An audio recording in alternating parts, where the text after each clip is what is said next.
자, 시작하겠습니다. 제가 하이데거를 강의하는 방식은, 하이데거를 분석하는 방식은 일반적인 방식은 아니라는 걸 느끼셨을 거예요. 그래서 제목부터 그런 뉘앙스가 여러분들에게 전달이 되고 있죠. 진리의 정신병리학이라고 제가 분명히 말씀드렸으니까 우리 강의 제목, 수업 제목이 정신병리학이라는 것은 병이 있다는 뜻이죠. 그러니까 병을 중심으로 해서, 정신병을 중심으로 해서 하이데거의 진리 이론 혹은 존재론을 분석하고 있다는 걸 여러분들이 항상 염두에 두셨으면 좋겠습니다.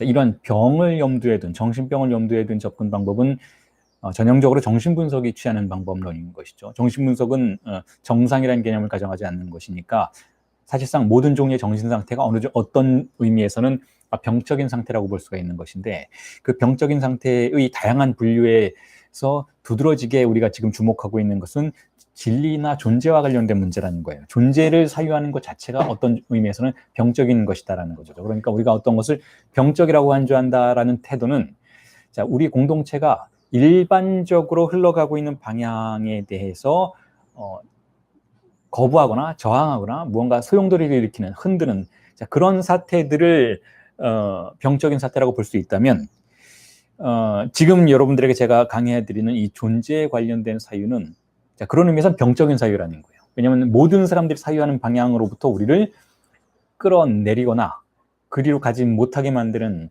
자, 그러한 기표들이 구성되어 있는 것이니까 병적인 기표인 것이고 병적인 사유인 것이죠. 존재론은 그렇다라는 거예요. 존재론은 그런 의미에서 제가 오늘 수업에서 강조해 드릴 표현이기도 하지만, 그런 의미에서 존재론은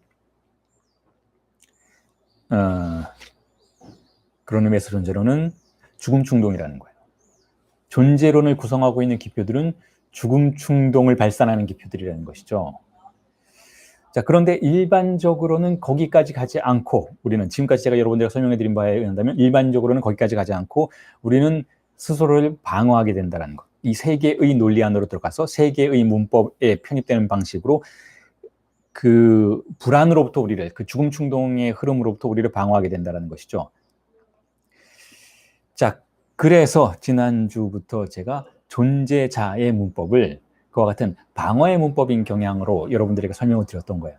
존재자의 문법이라는 것은 세 개가 구성되는 문법이라고 볼 수가 있는데, 그 존재자의 문법은 어떤 의미에서는 우리가 존재의 질문을 던지는 것을 차단하고 존재의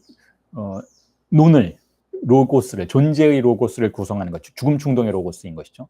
자, 죽음 충동의 로고스를 구성하는 것을 지연시키는 그러한 문법적인 구조를, 기능을 가지고 있다라고 볼 수가 있다라는 것이죠.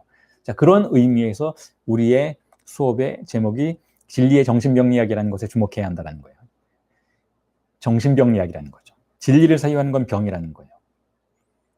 하지만 여러분 다 아시겠지만 제가 그 병에 대해서 부정적인 태도를 취하지는 않고 있다는 거죠.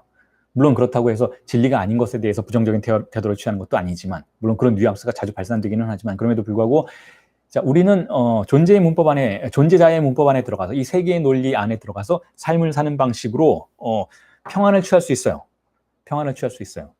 이 삶의, 이 세계의 문화가, 존재자의 문화가, 문법이 우리를 많은 사람들과 일반적으로 동일한 흐름 속에 들어가도록 만들어주는 것을 느끼고 행복해할 수 있다는 거죠. 그들과 동질성을 느낄 수 있고 공동체 안에서 모두가 추구하는 가치를 함께 추구하는 방식으로 우리 모두 행복한 상태로 들어갈 수 있다는 거죠. 그럼에도 불구하고 그 행복한 상태는 초월적인 상태는 아니라는 거예요. 초월적인 근거로서 우리를 이끌어 가야만 하는 당위적인 상태는 아니라는 것이죠. 그냥 환상인 것이죠. 물론 진리도 환상이에요. 진리도. 존재 문법에서 우리가 발견하게 되는 무언가도 환상이라고 볼 수가 있는 것이죠.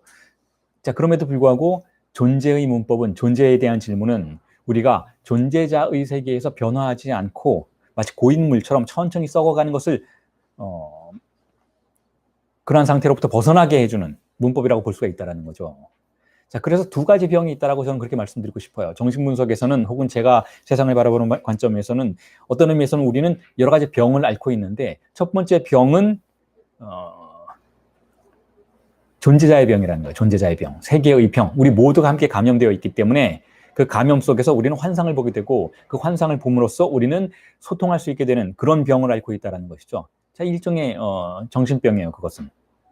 우리가 여러 가지 가치를 추구하는 방식으로 서로 소통할 수 있다는 것은 동일한 정신병에 걸려 있다는 뜻이죠. 동일한 정신병에.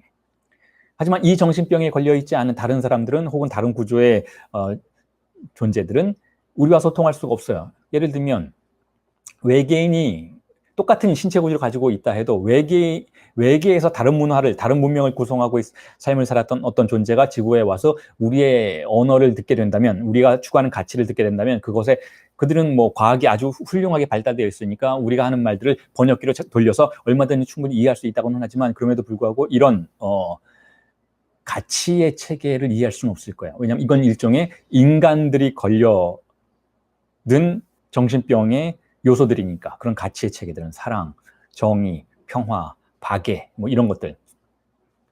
자, 이건 일종의 정신병이고 이 정신병은 우리에게 동일한 환각을 보도록 만들어준다는 의미에서 보편적 정신병인 것이죠. 라칸은 프로이트는 그것을 신경증이라고 불러요.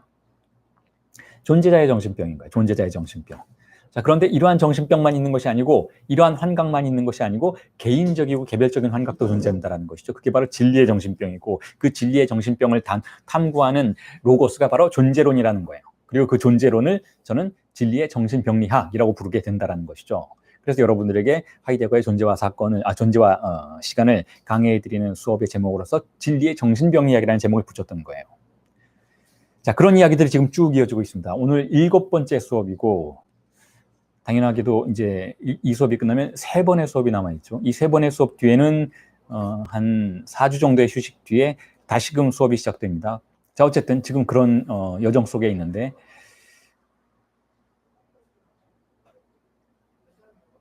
자, 그런데 덧붙이자면 현존재는, 다자인은 지금 하이데거가 다자인의 특이성을 말하고 있잖아요.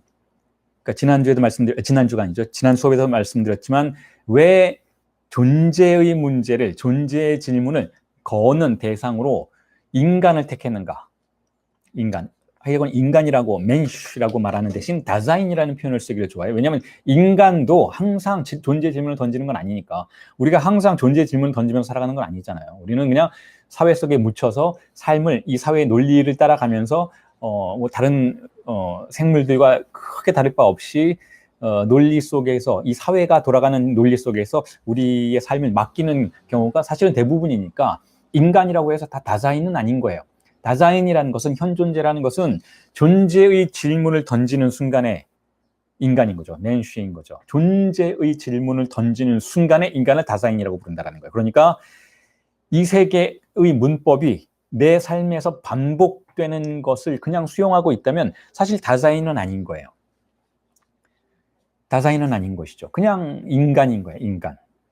그런데 어느 순간 자신의 존재와 마주서려고 하는 그러한 사건 속으로 들어가는 그러한 주체를, 그러한 인간을, 그런 히스테리적 주체를, 담화의 주체를 하이데거는 다자인이라고 부르고, 그 다자인은 어떤 쾌락으로 접근하게 되는가 하면 세계의 문법을, 원래는 세계의 문법대로 말을 해야 되는데 세계의 문법을 틀리게 말하면서 즐기는 그러한 주체가 된다는 거예요. 그게 다자인의 특징이라는 것이죠.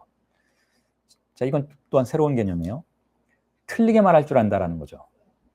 다자인은. 보통은 세계가 시키는 대로 말해요. 이 세계의 문법이 우리의 존재에 대해서, 혹은 우리의 삶에 대해서, 혹은 타인의 삶에 대해서, 세계에 대해서, 공동체에 대해서, 혹은 다양한 여러 가지 현상들에 대해서 시키는 대로 말할 것을 강제하죠. 자, 그게 존재자의 삶이에요. 여러분 모두가 다 시키는 대로 말해요. 근데 어떤 순간에는 이 현존재라는 기이한 주체성은 세계의 문법을 틀리게 말하기를 추구한다는 거죠. 틀리게 말하면서 즐거워한다는 거예요. 틀리게 말하면서. 그리고 이러한 틀리게 말하기 위한 토대로서 존재의 구조를 살피고자 하는 것이 바로 하이데거의 존재론이에요.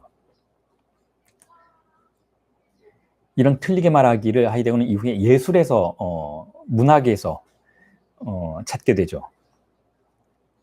자, 틀리게 말하는 것.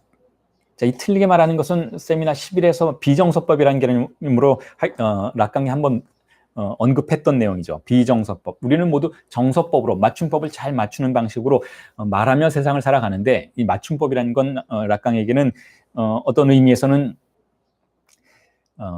대타자의 언어를 그대로 반복하는 것을 의미하죠. 대타자의 언어, 이 세계의 언어를 그대로 반복하며 살아가는 것을 맞춤법에 맞추어서 아버지의 언어를 따라서 살아가는 것을 맞춤법에 맞추어서 살아가는 그러한 문법의 삶이라고 이해할 수 있다면 그에 대해서 락강은 세미나 11의 아주 중요한 논점으로서 비정서법이라는 개념을 도입하죠. 그래서 내담자는 비정서법으로 말할 수 있어야 한다라는 주장을 해요. 다시 말해서 틀리게 말하기를 추구해야 한다라는 것이죠. 자, 이 틀리게 말하기를 추구해야 한다라는 것은 사실상 어떤 의미에서는 이미 내담자는 혹은 인간 주체는 혹은 다자인은 틀리게 말할 줄 안다라는 거예요. 틀리게 말하면 즐길 줄 안다라는 것이죠. 그런 의미에서라는 거예요. 그런 의미에서 존재를 캐묻기에 가장 이상적인 존재자는 바로 이렇게 히스테리적 담화의 구조 속으로 들어갈 줄도 알고 혹은 틀리게 말할 줄도 알고 혹은 이 세계의 문법이 자신의 삶에서 반복되는 것에 저항할 줄도 아는 혹은 이렇게 모모할 줄도라는 표현은 마치 그것의 능력, 그것의 의지를 표현하는 그러한 문장일 수도 있기 때문에 뭐 달리 그걸 뒤집어서 이렇게 표현한다면 그러한 병에 걸리는, 틀리게 말하는 병에 걸리고 세계의 문법이 제대로 작동하지 않는 기능장애 속으로 들어가는 그러한 병에 걸리는 그 존재가 존재의 물음을 걸기에 존재를 캐묻기에 가장 적절한 존재다라고 하이데거는 이야기하고 있는 거예요. 그게 바로 현존자라는 것이고 그게 바로 우리 자신이라는 것이고 그게 바로 존재론적인 사유 안으로 들어갈 수 있는 인간이라는 거죠.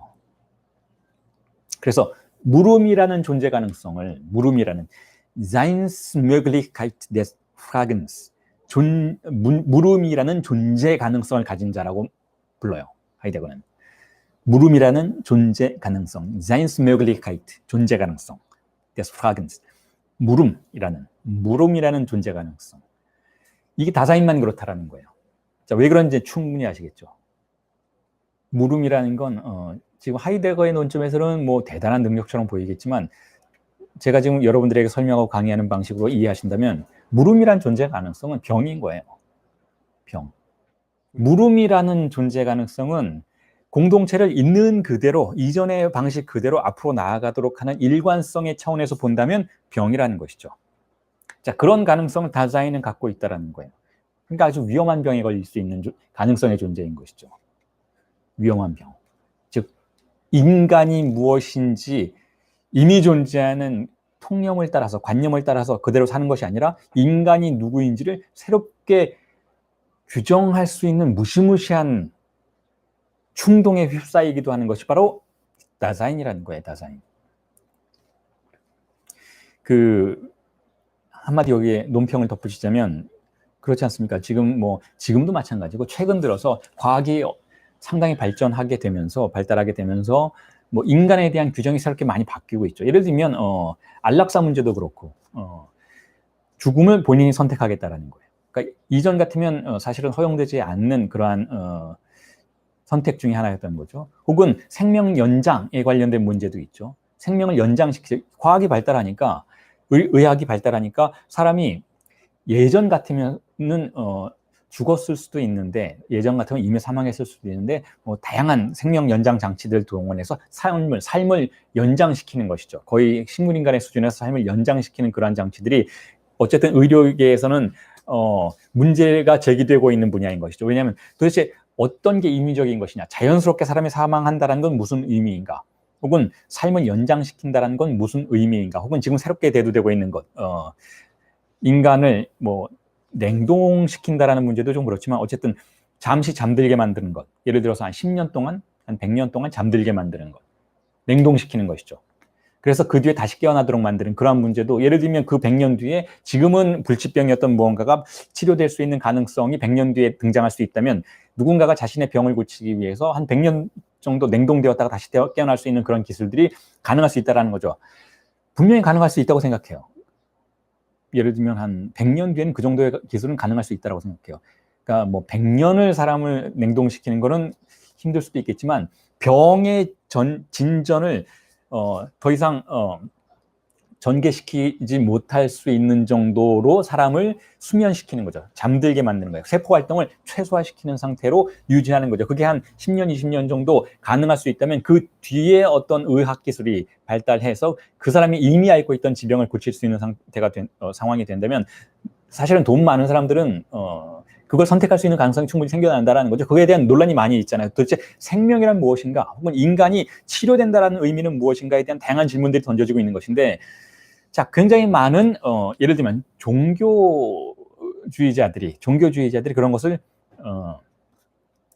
비자연적인 것으로, 그러니까 하나님이 우리에게 준 자연스러움으로부터 벗어나는 것으로 간주하고 그것에 반대하죠. 예를 들면 낙태 문제도 마찬가지인 것이잖아요. 낙태 문제도 마찬가지고 생명에 대한 다룸의 문제도 마찬가지인 것이고, 심지어는 뭐 낙태뿐만 아니고 그 피임의 문제도 카톨릭에서는 이미 뭐 아주 예전부터 반대를 하고 있죠.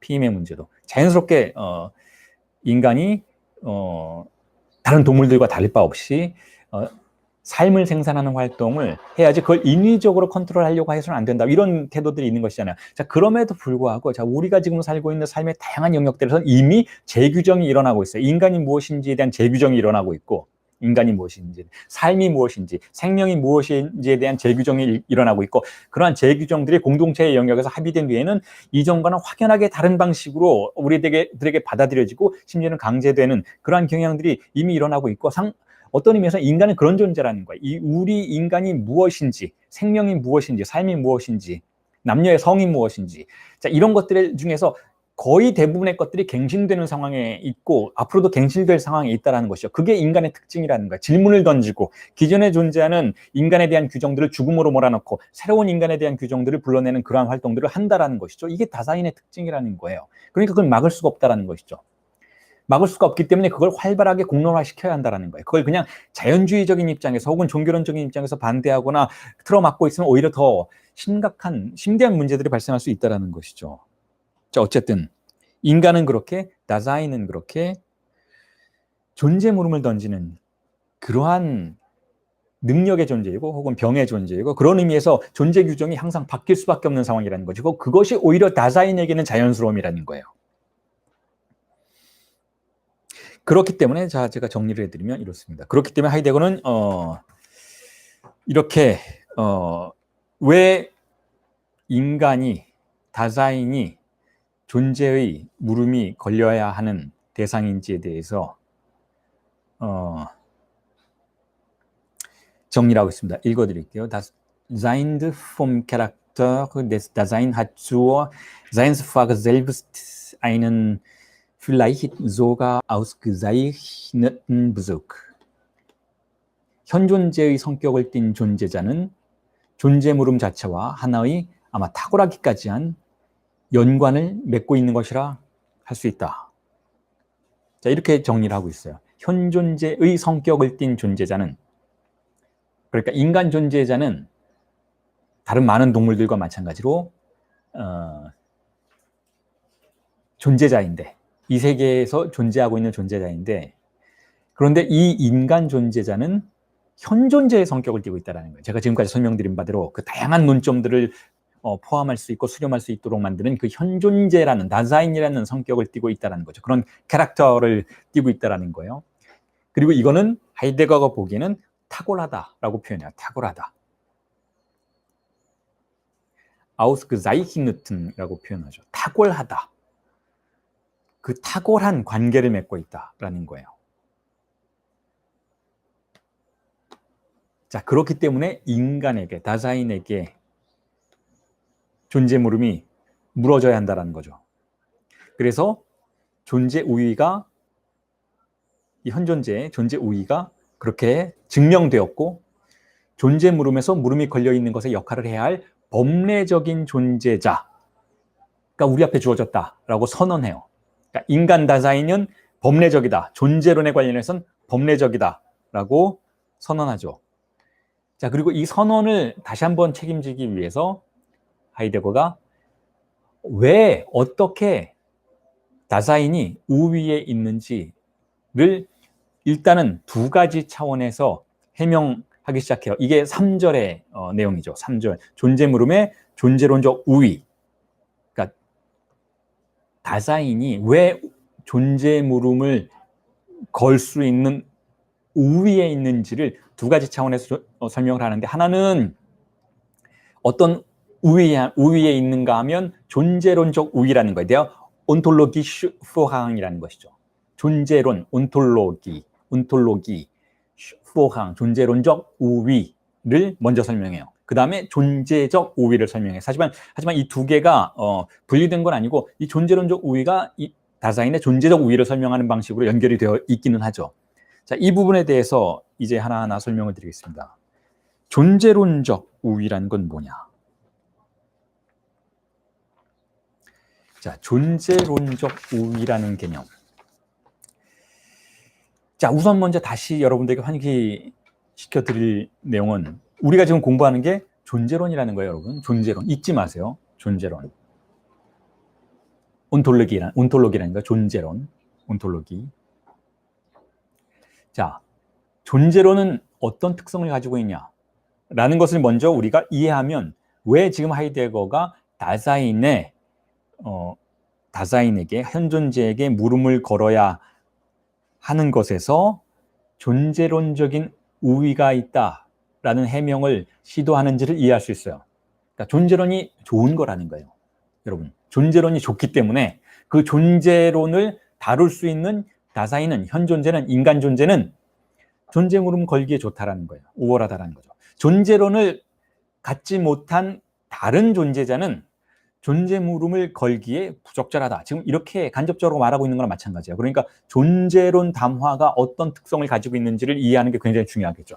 근데 이미 여러분, 하이데거가 이 초기에 제가 강의해드린 수업 내용에서 이미 하이데거가 자기가 지금 하는 존재론은 이미 존재했던 역사 속에서 언급되어 왔던 그런 존재론 아니다라고 이미 언급하고 있어요. 그러니까 그런 존재론 공부할 필요 없다라는 거예요. 물론 살펴볼 의미는 있겠지만, 자기 이 존재론, 지금 존재와 시간이라는 이 존재론을 공부하고 함께 연구하기 위해서 이전의 존재론들을 살필 필요 없어요. 그것에 대해서 부정적인 비판을 통한 접근은 가능하겠지만, 그것이 아니다, 그것들이 아니다라는 의미에서는 가능하겠지만, 어쨌든 지금 하이데거의 존재론은 전적으로 새롭다라는 거예요. 자, 어떤 의미에서 새로운가에 대한 설명을 제가 지금부터 전개해 나가 보겠습니다. 자, 일단 먼저 존재론의 담화는 과학의 담화와 다른 거예요. 자, 이 두 개의 차이점을 이해하면 존재론이 어떤 의미에서 우월한지를 이해할 수가 있어요. 자, 과학의 담화와 존재론의 담화는 근본적으로 차이가 있다는 거죠. 근본적으로 차이가 있다는 거죠. 우선 먼저 이미 여러분들에게 언급해 드렸기 때문에 그 문장을 제가 발설하고 이 다음 내용들을 설명해 나가면서 수렴해 보고자 한다면, 자, 이렇습니다. 존재론은 죽음 충동의 로고스라는 거예요. 그게 저의 생각이에요. 하이데거가 존재론에 대해서 탐사하는 방식들을 추론해 본다면, 그리고 저의 정신분석적인 그러한 논점들을 연결시켜 본다면 그런 규정이 가능하다는 거죠. 저의 하이데거 해석의 첫 번째, 존재론에 관련된 첫 번째 해석의 문장은, 자, 이렇다라는 거예요. 존재론은 죽음 충동의 로고스다라는 거죠. 로고스는 로고스인데 특이한 로고스라는 거예요. 어떤 로고스인가 하면 죽음 충동의 로고스라는 것이죠. 죽음 충동이라는 것은, 자, 삶을 파괴하는 그러한 태도를 가지고 있는 로고스예요. 삶을 파괴한다라는 건 존재자의 언어를 파괴한다라고 이해하셔도 좋을 것 같아요. 그래서 존재론은, 진정한 존재론이라는 것은, 하이데거가 말하는 진정한 존재론이라는 것은 일종의 죽음 충동에 휩싸인 기표들의 행렬이라고 볼 수가 있다는 거죠. 일단은 여러분들 그렇게 염두에 두시고, 지금부터 제가 설명드리는 과학 담화, 과학, 학문이라고 하이데거가 비센샤프트라고 말하는 담화의 특징을 함께 살펴보도록 하겠습니다. 자, 비센샤프트, 학문은 일단 과학이죠. 과학은 어떤 특성을 가지고 있는가 하면 대상을 분절해요. 자, 이게 과학 담화, 학문의 특성이에요. 대상을 분절한다. 대상을 분절하고 또한 어떤 특징을 또한 가지고 있는가 하면 균열을 봉합해요. 균열을 봉합. 그게 학문과 과학의 특징이라고 볼 수가 있어요. 자, 높은 수준의 지식이다라고 여러분들이 이해하셔도 될 것 같아요. 지금 이 하이데거가 말하는 학문은 비슨샤프트는 지식, 켄트니스죠. 독일어로 켄트니스의 높은 수준에 도달한 것을 의미한다라고 볼 수가 있어요. 그런 의미에서 학문 역시 비슨샤프트 역시 광범위하게는 켄트니스 안에 들어가겠죠. 사부아, 지식 안에 들어가겠죠. 프랑스어로는 사부아, 독일어는 켄트니스. 그 안에 들어가겠죠. 자, 이 모든 것을 제가 가지고 있는 지식과 연결시키면 이래요. 대학 담화의 일종이라고 볼 수가 있네요. 대학 담화. 대학 담화의 구조를 가지고 있다라는 것이죠. 대학 담화는 어떤 특징을 가지고 있는가 하면 락강의 개념이죠. 대학 담화, 디스쿠르 유니버시테는 대학 담화는 어떤 특징을 가지고 있는가 하면 대상 A를 분절하는 특징을 포섭하는, 포획하는 특징을 가지고 있어요. 그리고 대상 A는 무엇인가 하면 상징화에 저항하는 것, 아직 우리가 언어로 이해할 수 없는 것, 일종의 증상이죠. 정신분석에서는 증상이라고 말해지는 그것을 대상 A라고 불러요. 그런데 제가 이 수업 시작하면서 초기에 여러분들에게 존재는 대상 A다 라는 제안을 드렸던 것을 기억하실 거예요. 존재는 대상 A다. 다시 말해서 존재는 우리가 살고 있는 지식과 학문의 언어로 포섭되기를, 포획되기를, 분절되기를 거부하는 특성을 가지고 있다. 그게 존재다 라고 여러분들에게 말씀을 드렸으니까, 그렇다면 학문은 그런 의미에서 존재를 포섭할 수는 없다 라고 이해할 수 있겠네요. 그래서 존재를 포섭하고 존재를 다루는 로고스는 존재론이지 비센샤프트가 아니다 라고 이해해 보실 수가 있을 것 같아요. 논리적으로 그렇게 펼쳐볼 수 있다는 거죠. 자, 그러면 이 비센샤프트는, 학문은 혹은 과학은 락강의 표현을 빌어오자면 실제를 대상으로 해요. 실제를 대상으로 해요. 그리고 그것을 상징화하는 실천이다라고 볼 수가 있어요. 그러니까 실제를 대상으로 한다는 거죠. 실제, 어떤 있는 것을 대상으로 한다는 거예요. 눈앞에 있는 대상을 대상으로 해서 그것을 언어화하려는 실천이죠. 그런데 아무렇게나 언어화하는 것이 아니라 과학적 엄밀성 속에서, 과학의 논리의 엄밀성 속에서 상징화하고 묘사하려는 실천이라는 것이죠. 자, 그런데 여기서 여러분들이 하이데거의 논점을 따라가면서 이해해 볼 만한, 주목해 볼 만한 부분은 무엇인가 하면, 자, 이 과학의, 이 학문의 범주는 누가 구분했느냐라는 거예요, 여러분. 범주는. 예를 들면 제가 범주를 그냥 아주 간단하게 몇 개 나열해 보겠습니다. 자연과학이 있죠. 자연과학. 그 다음에 역사학이 있어요. 다 과학이에요, 여러분. 역사학은 눈앞에 있는 뭐 광물이나 전기나 뭐 나뭇잎이나 이런 걸 다루지 않으니까 과학이 아니라라고 말한다면 조금 무리가 있는 표현이죠. 그러니까 문과가 있고 이과가 있는데 이과만 과학이 아니라는 거예요. 문과도 엄밀한 과학에 들어간다는 거죠. 그렇다면 그 모든 과학의 범주들, 자연과학 안에서는 뭐 생물학, 천체물리학, 뭐 여러 가지 범주가 있겠죠. 그 다음에 인문과학에서는 역사학, 그 다음에 언어학, 법학 이런 것들이 있잖아요. 자, 이런 구분들은 누가 했느냐라는 거죠. 이런 구분들은 과연 과학적으로 전개되었느냐라는 것이죠. 자, 구분들의 하나하나의 특징들을 말씀드려 볼게요. 자연과학은 우리가 자연이라고 부르는 것의 물리적 사태들이라는 실제를 다루죠. 자연과학은. 자, 그런데 이거 참 애매모호해요. 이거 참 곤란한 지경으로 우리가 빠질 수가 있어요. 자, 자연은 뭐냐라는 거예요, 그럼. 자연은. 자, 보세요.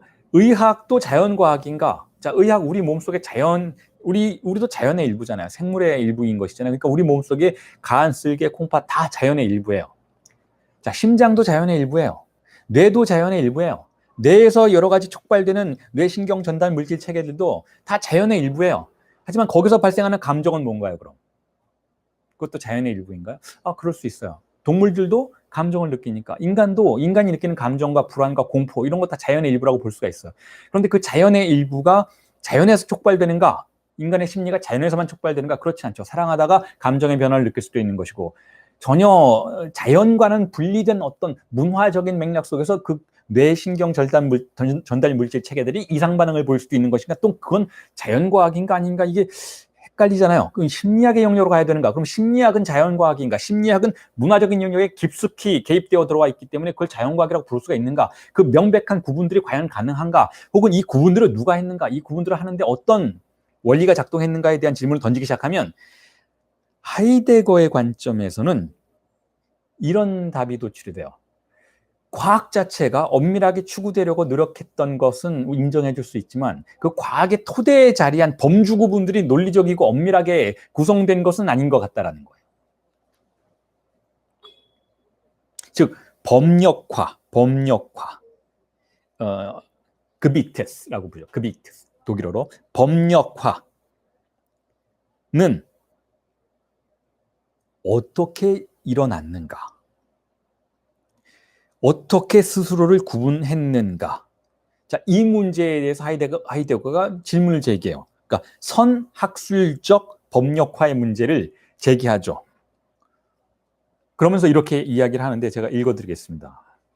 자, Die Ausarbeitung des Gebietes in seinen Grundstrukturen ist in gewisser Weise schon gleich durch die vorwissenschaftliche Erfahrung und Auslegung des Seinsbezirks, in dem das Sachgebiet selbst begrenzt wird. 자, 이것을 프랑스에서는 이렇게 번역을 해놨어요. L'élaboration du domaine en ses structures fondamentales est en quelque mesure déjà accomplie par l'expérience et l'explicitation pré-scientifique de la région d'être où le domaine des choses est lui-même délimité. 자, 이걸 한국어로 이렇게 번역을 해놨어요.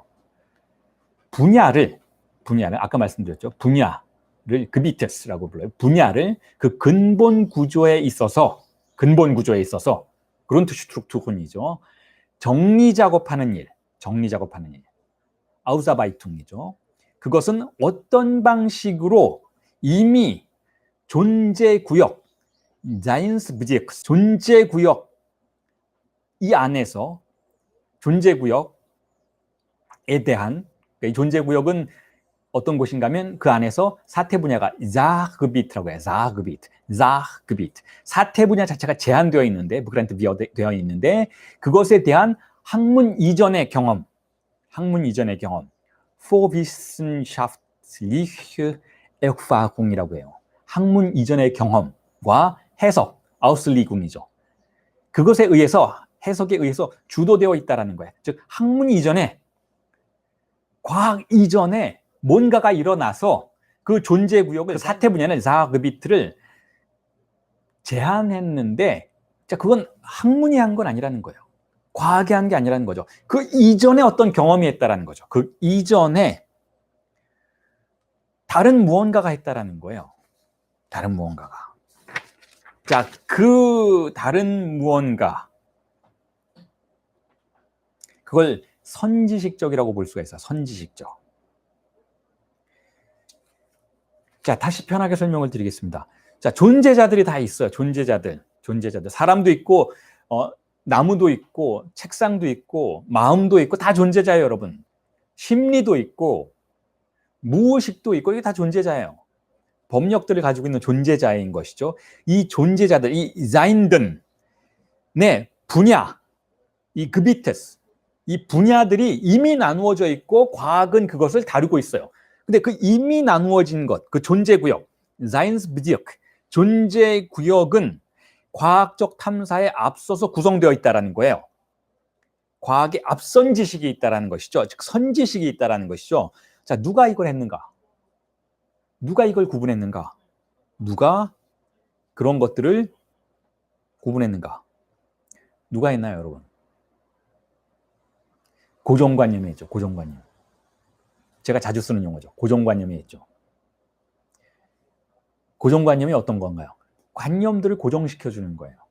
근데 우리는, 여러분, 누구든 학교에 학자도 들어본 일이 없어도, 책 한 권 읽어본 적이 없어도, 그냥 우리 공동체를 살면 누구든 우리는 고정관념을 갖게 돼요. 그게 과학의 영역 안으로 들어가지 않아도 학술적인 어떠한 활동으로부터도 관심이 없는 삶을 살았다 해도 우리는 우리 공동체가 갖게 되는 고정관념을 갖게 돼요. 그렇게 해서 공동체와 함께 살아갈 수 있고 공동체와 소통할 수 있는 것이죠. 그게 바로 우리의 다양한 관념들을 고정시켜주는 어떤 힘이 있다라는 것에 대한 반증인 것이죠. 그걸 고정관념이라고 부른다면, 그걸 고정관념이라고 부른다면 그 고정관념은 일자겠네요. 일자.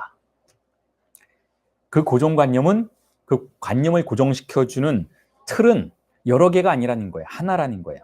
하나니까 공동체를 살아가는 모든 사람들이 비슷한 고정관념을, 관념들을 비슷한 방식으로 고정시키게 되는 것이죠. 그 하나를 락강 정신분석은 아버지의 이름이라고 불러요. 아버지의 이름. 그 하나를. 경계짓는 권력을 가진 그 하나를. 그리고 그것을 저는 이렇게 설명할 수 있다고 생각해요. 사물에서 산물로 넘어가도록 만들어주는 선지식의 세계라는 거죠. 선지식의 권력. 자, 사물은 뭐예요? 사물은 독일어로 다스팅이죠. 다스팅. 사물은 이미 여러분들과 설명을 드렸어요. 사물이라는 것은 아직 언어로 분절되기 이전의 어떤 대상인 거예요. 우리 앞에 있는 어떤 대상, 사물. 그런데 그것이 다스팅이 관념의 세계 안으로 들어와서 우리의 머릿속으로 들어와서 분절되면 그것은 산물이 돼요. 산물. 디자흐가 된다는 거예요. 디자흐가 되는데 디자흐는 아까 말씀드렸던 바로 그 사태 분야 자흐그비트의 그 자흐예요. 그 자흐그비트. 그러니까 산물의 법력인 것이죠. 자흐그비트는. 그러니까 사태 분야는 자흐그비트는 이미 다스팅이 아닌 거예요. 이미 사물이 아니라 이미 한번 걸러진, 이미 한번 고정된 법력들의 세계인 것이죠. 그렇게 함으로써 우리는 그걸 가시적인 대상으로 받아들일 수 있게 되는 것이죠. 다스팅은 보이지 않아요. 다스팅은 사물이기 때문에 우리에게 보이지 않아요. 그러니까 눈앞에 있어도 그게 뭐가 있다라는 느낌을 받아도 이게 정확히 무엇인지 아직 모른다라는 거죠.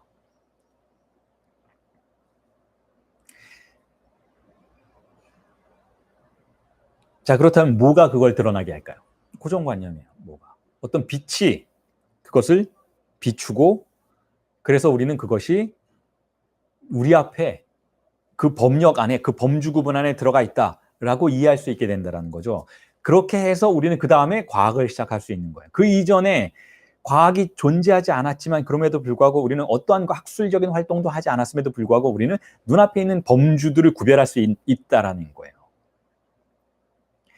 자, 그 빛을 저는 다른 수업에서 토요 강의에서는 뭐라고 부르는가 하면 팔루스의 빛이라고 부르죠. 팔루스의 빛. 팔루스의 빛이 그것을 비추어 주었기 때문에 우리는 그것을 볼 수가 있어요. 하지만 그것은 사물의 모습은 아니니까 팔루스에 의해서 어느 정도 왜곡된 이미지인 거죠. 자, 이미 왜곡이 일어나고 있다는 거예요. 이미 왜곡이.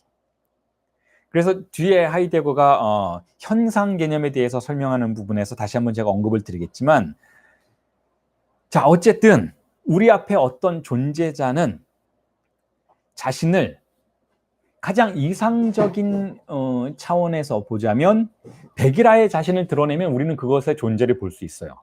이 백일하에 자신을 드러낸다라는 것을 고대 그리스어로 파이네스타이라고 하죠. 파이네스타이. 그로부터 페노멘이라는 현상학이라는 개념이 왔던 거예요. 그것의 어원을 근거로 해서. 자, 이 페노멘이라는 현상이라는 것은 파이네스타이라는 동사로부터 왔는데, 이 파이네스타이는 어떤 존재자가 자신을 백일하에 어떠한 왜곡도 없이 드러내는 것. 이게 현상의 아주 이상적인 상황이에요. 하지만 그런 일은 일어나지 않아요.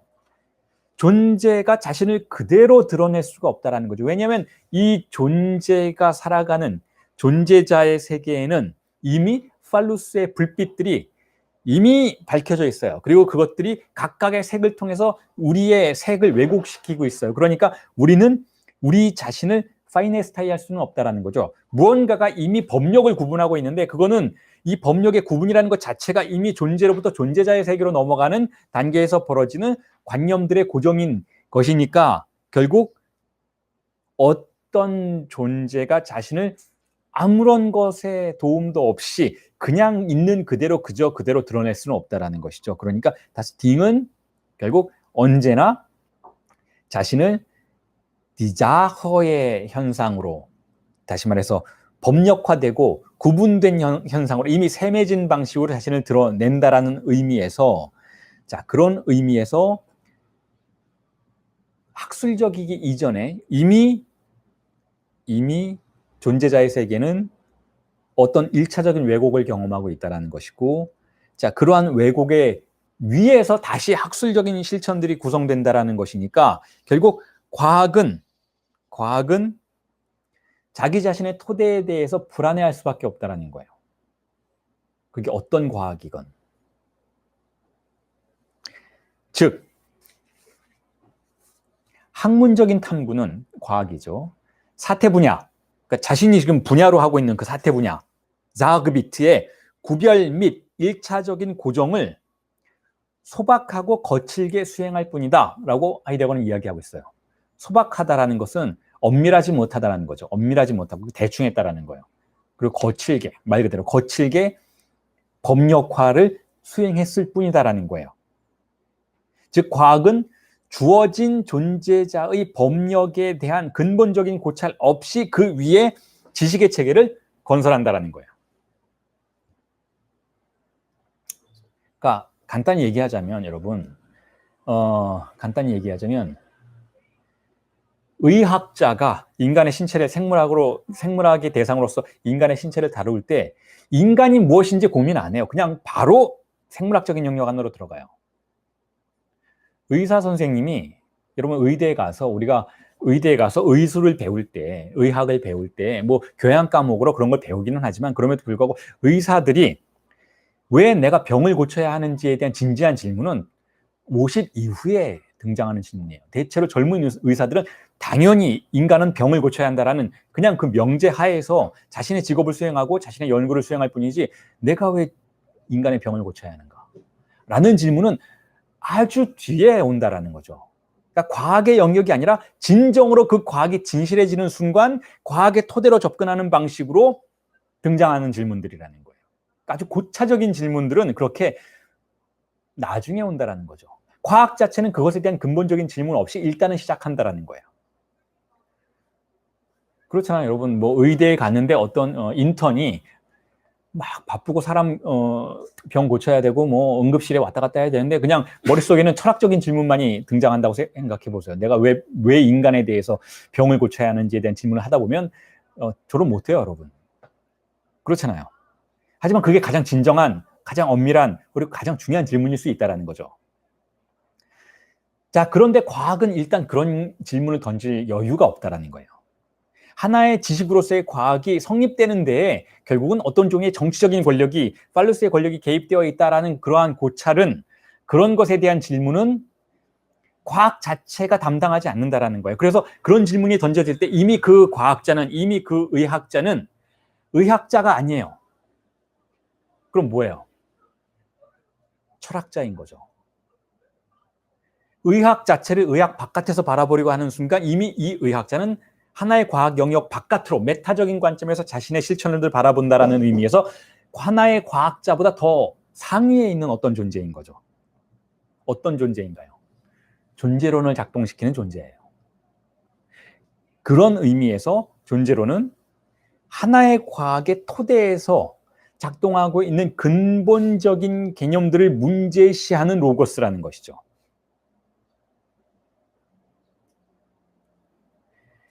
그렇지 않고 우리가 그냥 과학 자체에만 몰입한다면, 그래서 과학 자체에 논리에만 매몰되어 있다면, 그리고 그러한 과학만이 추구된다면 그런 과학은 정당성이 언제든 위협받게 될 수 있다는 거예요. 과학 자체의 엄밀성이 아닌 외부의 권력의 개입에 의해서 구성된 과학의 근본 개념들이라는 것이 존재하기 때문에. 그러니까 과학의 근본 개념들은 그 과학의 엄밀성을 통해서 구성된 게 아니라는 거예요. 그래서 과학은 항상 그 정당성을 위협받을 수 있는 상황에 처하게 된다라는 것이죠. 자, 근본 개념들이라는 것은 모든 과학의 토대에 작동하고 있는 개념들이에요. 그래서 그 근본 개념들은 우선 그 과학의 분야를 처음으로 열어 밝히는 실마리가 되어 주었던 것이 사실이죠. 그러니까 예를 들면 멀리서 찾을 필요도 없이 무의식을 대상으로 하는 정신분석의 근본 개념들이라는 게 있죠. 자, 정신분석의 근본 개념이 있어요. 근본 개념. 예를 들면 욕망은 억압되어 있다. 이거 근본 개념이에요. 이게 만약에 반박당하면 정신분석은 설 자리가 없는 거예요. 그러니까 잘못된 학문이었다, 학술이었다라고 그냥 반박당할 수 있는 거죠. 혹은 락강 정신분석의 근본 개념은 뭔가요? 락강 정신분석의 근본 개념은 무의식은 언어와 같이 구조화되어 있다라는 것이었어요.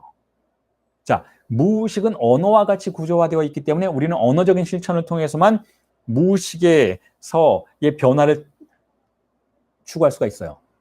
자, 그런데 이 근본 개념이 반박되면, 이 근본 개념이 무너지면 락가니언 정신분석은 끝장나는 거예요. 그러니까 근본 개념들이라는 게 있다는 거죠. 모든 과학의 토대에 근본 개념들이 작동하고 있어요. 그리고 그 근본 개념들은 그 밑에 있는 사태 분야들을 내리찍고 있죠. 규정하고 있죠.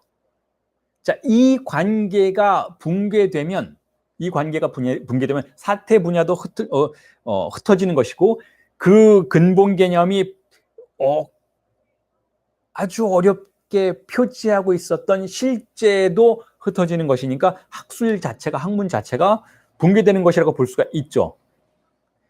자, 그런데 그럼에도 불구하고 그 토대는 아까 말씀드렸던 그 토대에서 작동하는 사태 분야의 법력 구분들은 어떤 의미에서는 과학 자체의 엄밀성으로부터 나온 그러한 대상들이 아니기 때문에 항상 위협받을 수 있다는 거예요.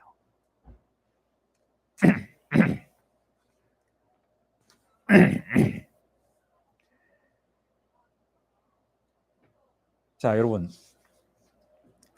예를 들면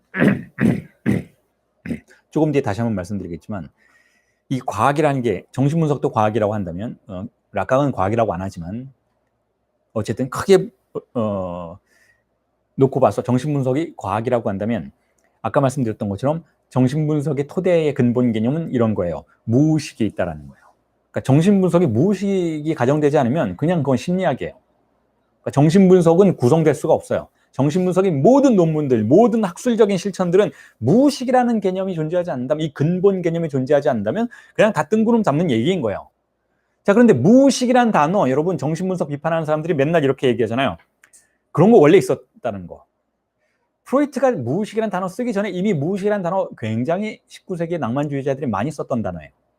우리의 의식이 모르는 뭔가가 있다. 지킬 박사와 하이드처럼 하이드라는 게 있다. 우리는 지킬 박사일 때는 하이드가 무슨 짓 하는지 모른다라는 거예요. 자, 이런 무의식의 개념 이미 상당히 서구 문화에서는 통용되는 개념이었던 것이죠. 즉 자극의 비트였던 거예요. 자극의 사태 법력이 이미 있었어요. 무의식이라는 것이. 그런데 그 무의식이라는 것을 여러 가지 다른 방향에서 학술적으로 붙잡으려고 했고, 프로이트는 자신의 고유한 방식으로 그 무의식이라는 범주를 어떤 의미에서 아주 소박하고 거칠게 구분되었던, 학술적으로 구분된 게 아니에요. 그냥 문화가 생산해낸 하나의 범주였어요. 무의식이라는 것은.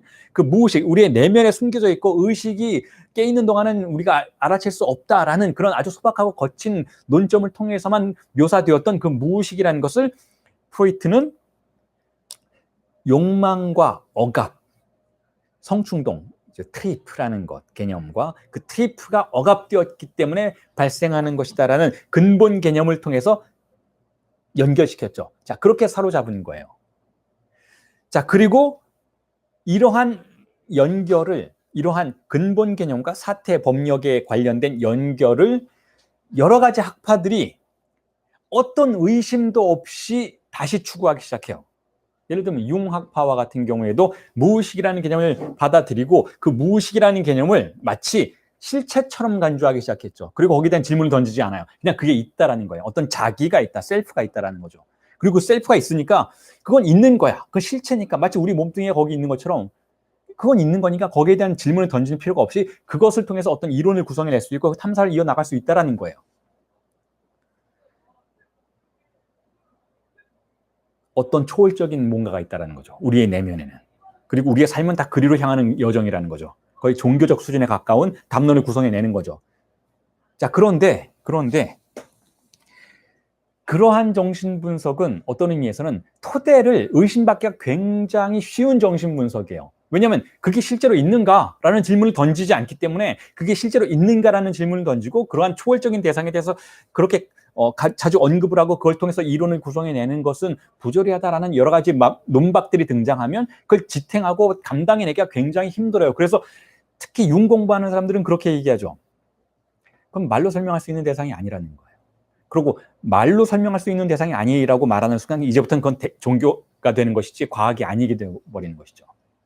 반면에 융과 정반대편에 프로이트의 후속 세대 중에 융과 정반대편에 누가 있는가 하면 락강이 있죠.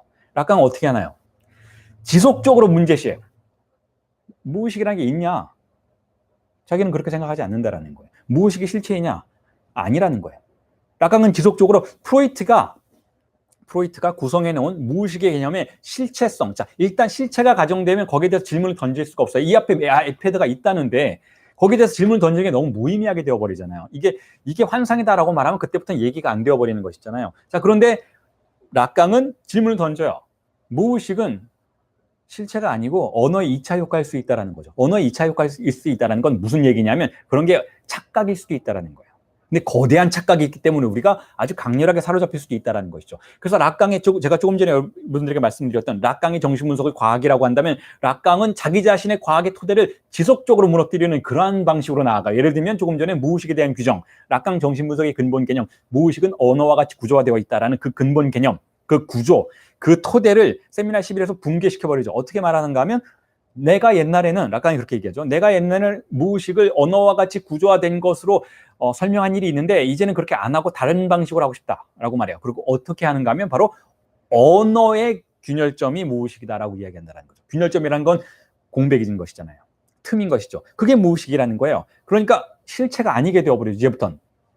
자, 이전에도 실체가 아닌 뉘앙스는 있었지만 세미나 11 이후에는 자신의 근본 개념을 다시 뒤집어요. 이렇게 하는 방식으로 락강의 과학 담화는 분명히 락강에게도 과학 담화적인 특성이 있는 것은 분명하지만 그럼에도 불구하고 락강의 과학 담화는 지속적으로 자신을 존재론으로 만들려고 한다는 거죠. 다시 말해서 근본 개념을 문제시하고 파괴하는 그러한 태도를 보이는 것이 락강의 과학 담화예요.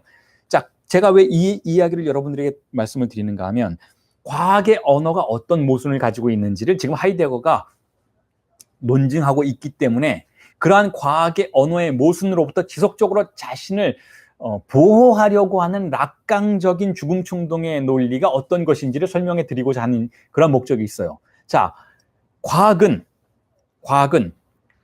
메타 언어가 되는 것이 불가능해요. 메타 언어. 메타 언어란 어떤 뜻인가 하면 지금 이 논점에서는 다른 방식으로 설명할 수도 있겠지만 메타 언어라는 건 어떤 것인가 하면 실제를 딱 표지한 그 언어가 메타 언어예요. 그리고 그것에 대한 논리적인 과학의 전개가 과학 담화인 것이죠. 메타 언어라는 것은 모든 논의의 바깥에서 실제를 딱 집어서 실체화할 수 있는 언어를 메타 언어라고 부르는데 그 메타 언어가 조금 전에 여러분들에게 말씀을 드렸던 근본 개념인 거예요. 근본 개념이 어떤 실제를 짚어버리는 것이죠. 그런데 그 실제가 짚어진 것이 아니고 그 메타 언어와 S1이라고 설명할 수도 있는 그 메타 언어와 실제 사이에 뭐가 있는가 하면 사태 법력이 있는 거예요. 자흐그비트가 있는 것이죠. 그 자흐그비트가 무엇인가 하면 소박하고 거칠게 형성된 범주 구분들인 것이죠. 이 범주 구분들이 있기 때문에 이 메타 언어가 자신이 실제를 표지했다라고는 생각하지만 실제로는 실제를 표지한 것이 아니고 범주 영역을 표지한 것이기 때문에 실제는 그 다음 단계에 있어요. 그러니까 결코 어떤 언어든 실제 자체를 표지한 언어의 위상을 가지게 될 수는 없다라는 것이죠. 그런 의미에서 메타 언어가 불가능해요. 그렇기 때문에 모든 과학은 실제를 표지한 것처럼 느껴져서 한동안은 아주 활발하고 아주 강력하게 작동하게 되지만 시간이 지나면 기이하게도 어떠한 엄밀한 과학의 언어도 실제로부터 일탈하는 그러한 모습을 보이게 돼요. 실제로부터 일탈하는 모습을 보인다는 건 무슨 뜻인가 하면 제대로 작동하지 않는다는 거예요. 정말 엄밀한 물리학의 언어일지라도, 그래서 그 언어를 통해서 우리가 굉장히 많은 일을 하고 달에 우주선을 쏘아 올리고 여러 가지 과학적인 발전들을 이루어 왔음에도 불구하고 어떤 특정한 시점에서는 이 언어가, 이 논리가 우리가 파악한 실제와 맞아떨어지지 않는 그러한 현상들을 우리에게 보여주기 시작한다는 것이죠. 그래서 그 과학의 언어는 다시 갱신되어야 하는 숙명에 처하게 돼요. 자, 그게 과학의 언어의 숙명이라면 그 숙명의 원인은 바로 과학의 언어가 메타 언어가 될 수 없기 때문에 그렇다는 거예요. 실제가 영원히 표지될 수 없기 때문에 그렇다는 것이죠. 자, 그래서 이런 과학의 숙명에 대해서 혹은 과학의 진보의 진정한 의미에 대해서 하이데거가 뭐라고 이야기를 하는지를 읽어드리겠습니다. 자, 하이데거가 이렇게 이야기를 하고 있습니다. Ob das Gewicht der Forschung gleich immer in dieser Positivität liegt, ihr eigentlicher Fortschritt vollzieht sich nicht so sehr in der Aussammlung der Resultate und Bergung derselben in Handbüchern als in dem aus solcher anwachsenden Kenntnis der Sachen meist reaktiv hervorgetriebenen Fragen nach den Grundverfassungen des jeweiligen Gebietes.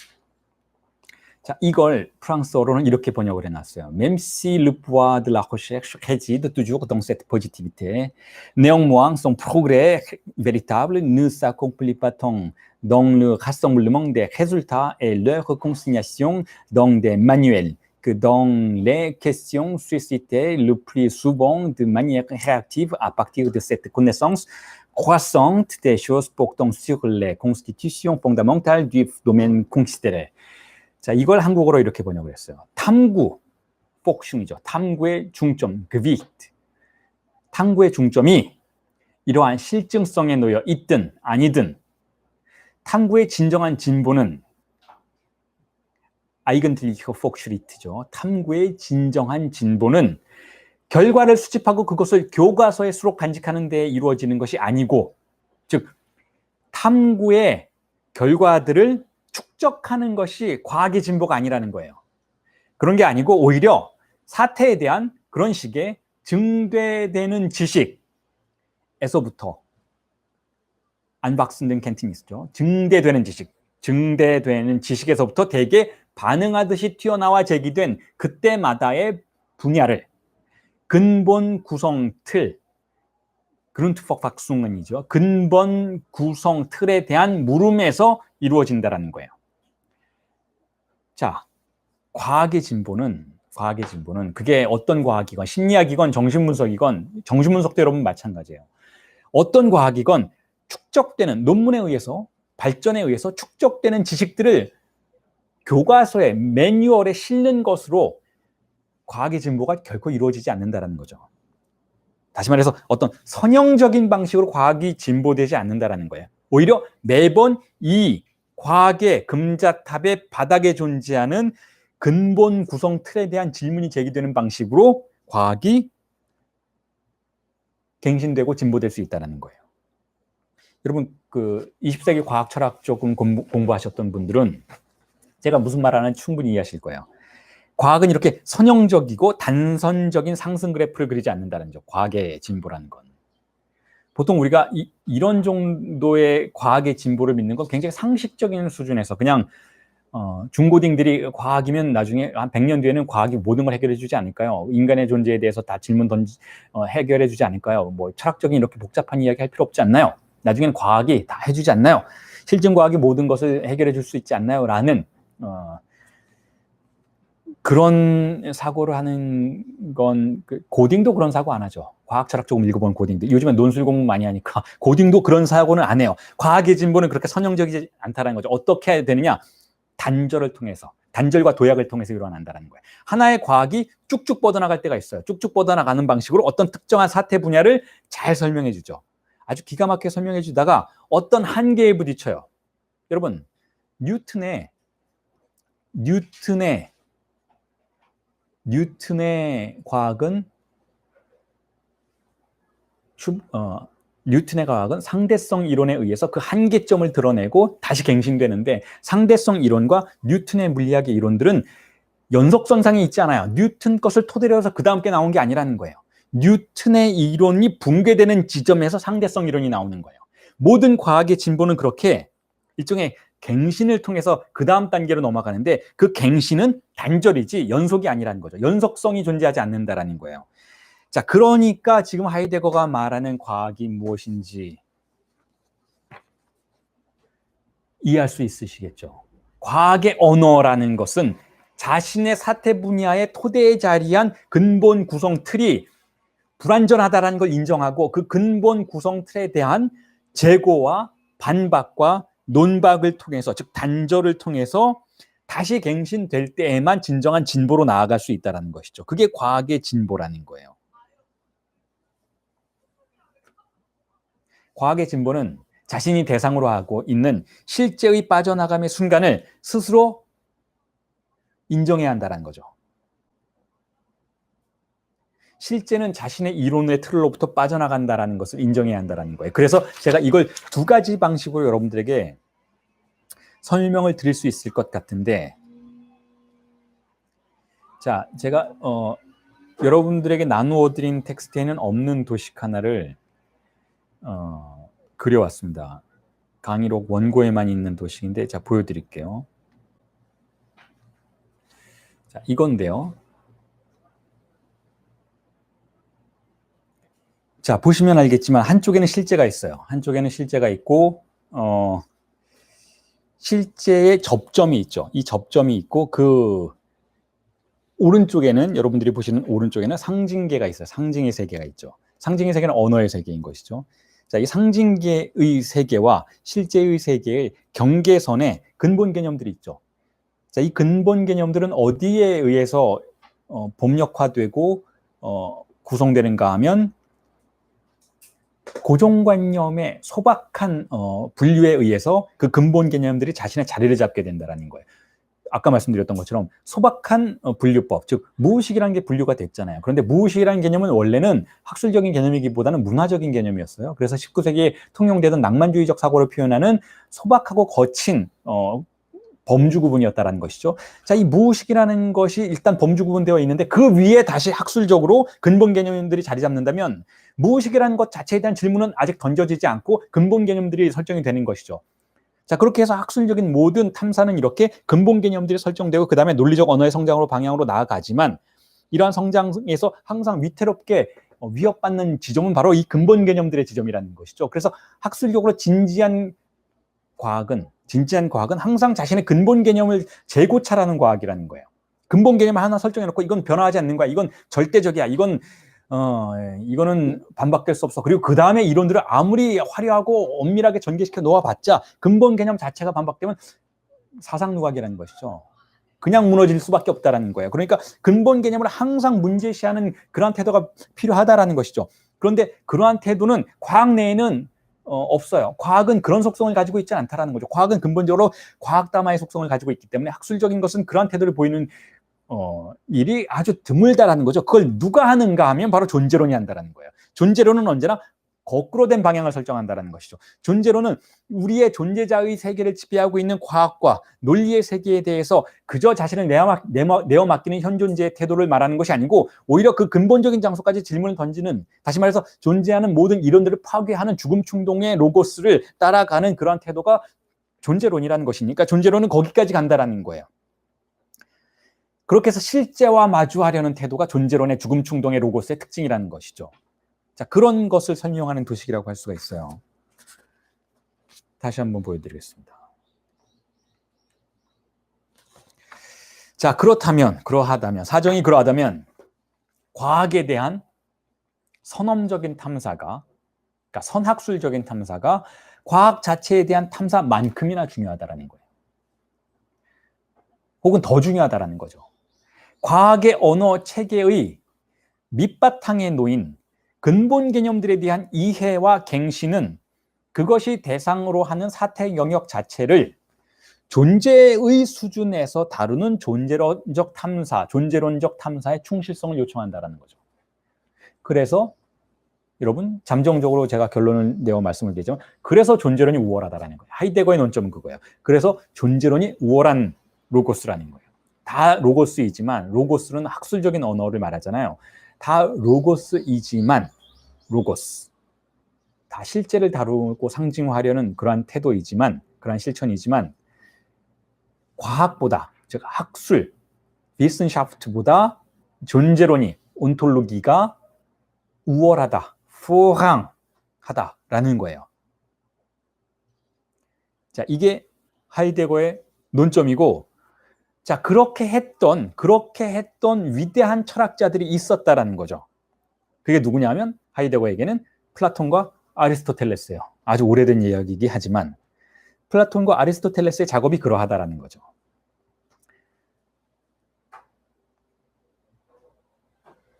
자, 그런 의미에서 존재론에 대해서 이제부터 설명을 드리자면, 그렇다면 지금까지 말씀드렸던 내용을 토대로 해서 보자면, 그렇다면 존재론이란 무엇인가 하면 실제를 혹은 정신분석에서 신체라고 부를 수도 있겠죠. 신체를, 혹은 지금 하이데거의 논점에서는, 존재론에서는 존재를 무언가가 덮고 있어요. 무언가가 잔뜩 덮고 있어요. 뭐가 덮고 있는가 하면, 자, 상징계의 세계이니까 뭐가 덮고 있을까요?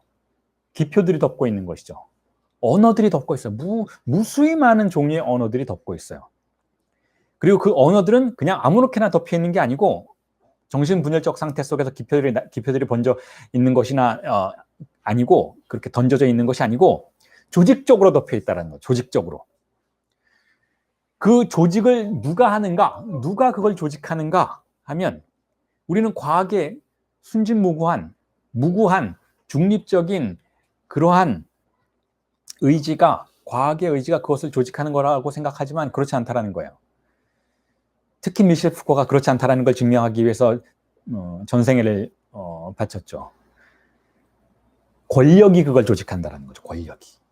과학에 무구해 보이는 그러한 조직들, 이 실제라는 것의 표면 위에 덮여 있는 그 많은 언어의 집적체들이 조직되는 방식에는 과학의 의지가 있는 게 아니고, 알고자 하는 알매 욕망, 아주 순수한 욕망만 있는 것이 아니고 권력의 욕망이 있다는 거죠. 권력의 의지가 있다는 거예요. 그 권력의 의지가 그 기표들을 조직한다는 거죠.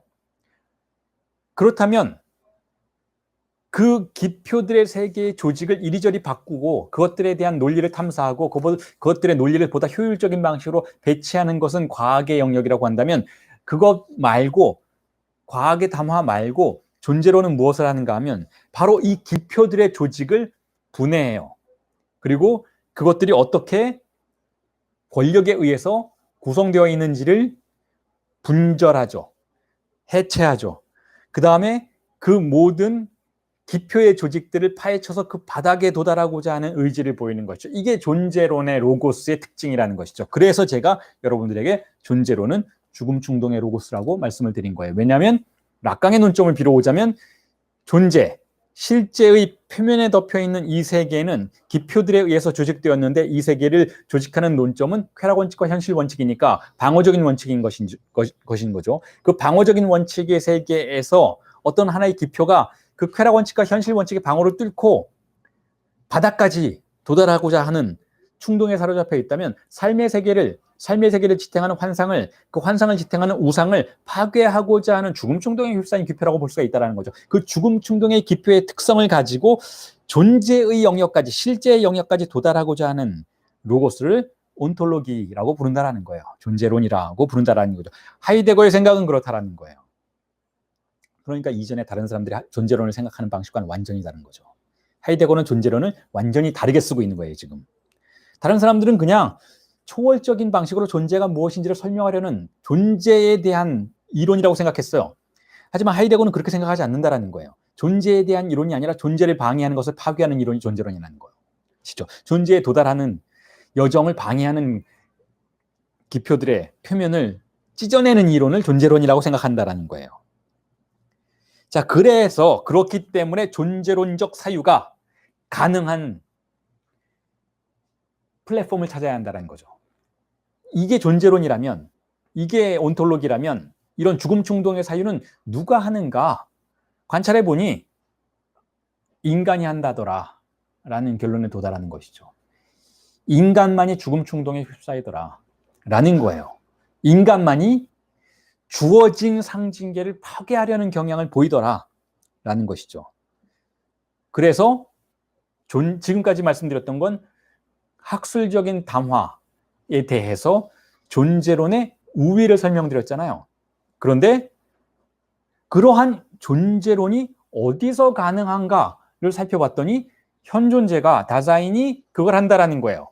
그러니까 다사인은 존재론이 가능하기 때문에 존재적으로도 우월하다라는 거죠. 현존재는 다른 존재자들에 비해서 우월하다면 존재적으로 우월한 거잖아요. 다른 존재자보다 현존재로서의 인간이 존재자 중에서는 우월하다면 뭔가 가지고 있어야 될 특성을, 그러니까 뭔가 우월한 걸 가지고 있어야 하잖아요. 그러니까 똑같은 얘도 가지고 있는 걸 얘도 가지고 있다면 얘를 우월하다고 볼 수가 없잖아요. 그럼 얘는 뭘 우월한 걸 가지고 있는가 하면 존재론을 가지고 있다는 거예요. 다사인이. 그래서 존재론적인 우월성은 현존재의 존재적 우월성을 보장해 준다는 거죠. 그래서 제가 이 수업 시작하면서 말씀을 드렸잖아요. 존재론이 우월한 게 단지 존재론의 문제만으로 귀속되지는 않고 존재적 우월로 연결된다라고 말씀을 드렸잖아요. 그게 바로 이 얘기예요. 혹은 뒤집어서 말씀드리자면 제가 아까 말씀드렸던 것처럼 현존재는 히스테리적 담화를 작동시킨다라고 했잖아요. 히스테리적 담화. 현존재는 질문한다라고 했잖아요. 다른 존재자들은 질문하지 않는데 현존재만 질문한다라는 거예요. 현존재만 문제를 제기하고 이거 왜 그렇지? 아닐 수도 있지. 이런 병적인 사태에 빠져든다라고 말씀드렸잖아요. 히스테리라는 병에 걸린다라는 것이죠. 자, 그런데 그 히스테리적인 사태에 빠져드는 것을 이렇게 다시 번역해 볼 수 있다는 거죠. 즉, 현존재는 존재론이라는 죽음 충동의 담화에 빠져들기도 한다는 거예요. 자, 지금까지의 설명은 제가 현존재가 있고 그게 뭔가를 사용한다라는 마치 존재론이 도구인 것처럼 혹은 학술적 담화가 도구인 것처럼 설명을 해왔는데 이걸 좀 뒤집어서 마무리해 볼 필요도 있을 것 같습니다. 락강적인 관점에서 보자면 사실은 현존재가 다사인이 존재론을 말하는 게 아니에요. 존재론이라는 구조가 다사인을 말하게 하는 것이죠. 그러니까 우리는 말해지는 것인데 두 가지 방식으로 말해질 수 혹은 세 가지 방식으로 말해질 수 있다는 거예요. 첫 번째 방식은 그냥 존재자의 문법에 의해서 우리는 말해져요. 말해진 존재이죠. 그래서 우리는 존재자의 삶을 살아가요. 자, 그 삶을 살아가는 존재자는 현존재는 아닌 거예요. 그냥 세 개의 문법을 내 안에서 반복해서 말하게 만들었으니까 나는 그냥 프로그래밍된 로봇인 것이죠. 로봇으로서의 삶은 현존재는 아닌 거예요. 그런데 이 로봇이 오작동을 일으켜요. 병에 걸린다라는 것이죠. 어떤 병이냐 하면 히스테리에 걸려요. 히스테리라는 바이러스가 들어와서 이 로봇을 지금 제가 로봇이라고 표현한다고 해서 좀 거부감을 느끼실 분도 계시겠는데 사실 엄밀한 의미에서 보자면 우리는 로봇이죠. 생물학적인 로봇이에요. 왜냐하면 우리가 어렸을 때 배운 그 규범, 언어적인 규범에 의해서 프로그램이 된 이후에는 그 프로그램대로 살아가잖아요. 그러니까 어떤 사람이 한국에 태어나면 한국의 프로그래밍이 들어왔기 때문에 한국어를 하면서 한국적인 규범을 쫓으면서 살아가는 것이잖아요. 한국적인 초자를 갖게 되는 것이잖아요. 자, 그러니까 어떻게 우리가 로봇이 아닐 수가 있나요? 우리는 정확하게 로봇인 거예요. 로봇이 아주 정밀하게 만들어진 로봇인데 다른 로봇과 다른 점이 있죠. 다른 로봇과는 어떤 점이 다른가요? 뭐 스마트폰도 로봇이잖아요. 요즘에 시리가 물어보면 별거 다 답을 해주잖아요. 그런데 인간이라는 로봇은 뭐가 다른가 하면 다른 로봇과 뭐가 다른가 하면 오작동을 자주 일으킨다는 거예요. 프로그램된 대로 행동하지 않는 경우가 흔하다는 거죠. 그 프로그램된 대로 행동하지 않는 경우의 인간을 어떤 인간이라고 말하냐면 히스테리라는 언어가 들어와서 바이러스가 들어와서 히스테리적으로 말하게 만드는 자 그러한 오작동을 일으키는 현존재가 다사인인 거예요. 그래서 그 다사인은 결국 히스테리적인 바이러스에 의해서 말해지도록 즉 질문의 문법을 사용하게 되는 그러한 존재라고 할 수가 있는데 그렇다면 그 질문의 문법을 우리는 죽음 충동의 언어라고 말할 수가 있고 죽음 충동의 기표라고 말할 수가 있으니까 그렇다면 결국 인간은 존재론이라고 하는 언어에 의해서 말해질 가능성도 가지고 있는, 그래서 존재론이라고 하는 언어에 의해서 죽음 충동에 휩싸일 가능성도 있는 로봇이라는 것이죠.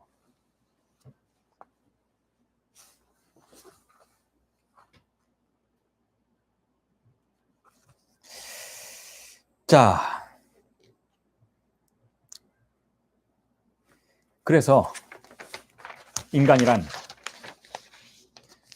현존재란 존재 물음을 던질 수 있는, 현존재란 존재적으로 우월한 존재자다라고 하이데거는 규정을 하고 있습니다. 이게 4절이에요. 4절.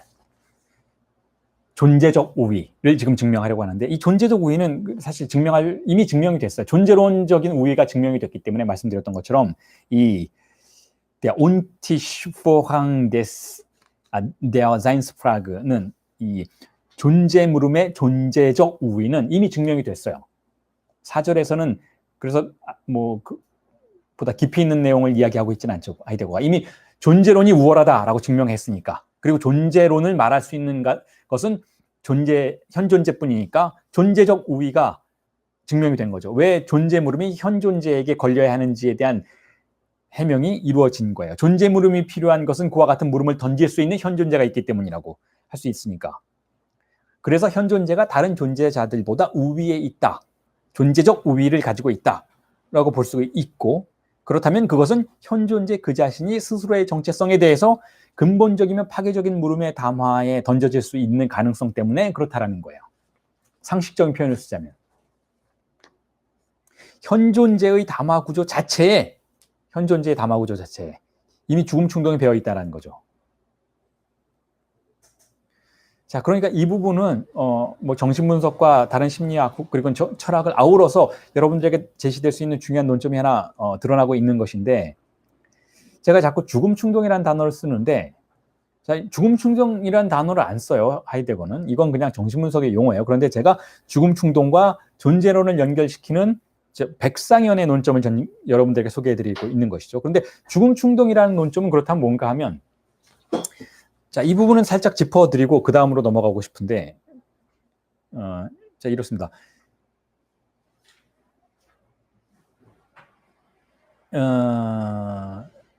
프로이트도 그렇고 초기의 락강도 좀 그런 면이 있었고, 이 죽음 충동이라는 단어 개념을 어떤 생체적인 것으로 보는 경향이 있었어요. 생체적인 것으로. 그러니까 예를 들면 이런 거죠. 어린아이는 죽음 충동을 가지고 있는 거예요. 어린아이는.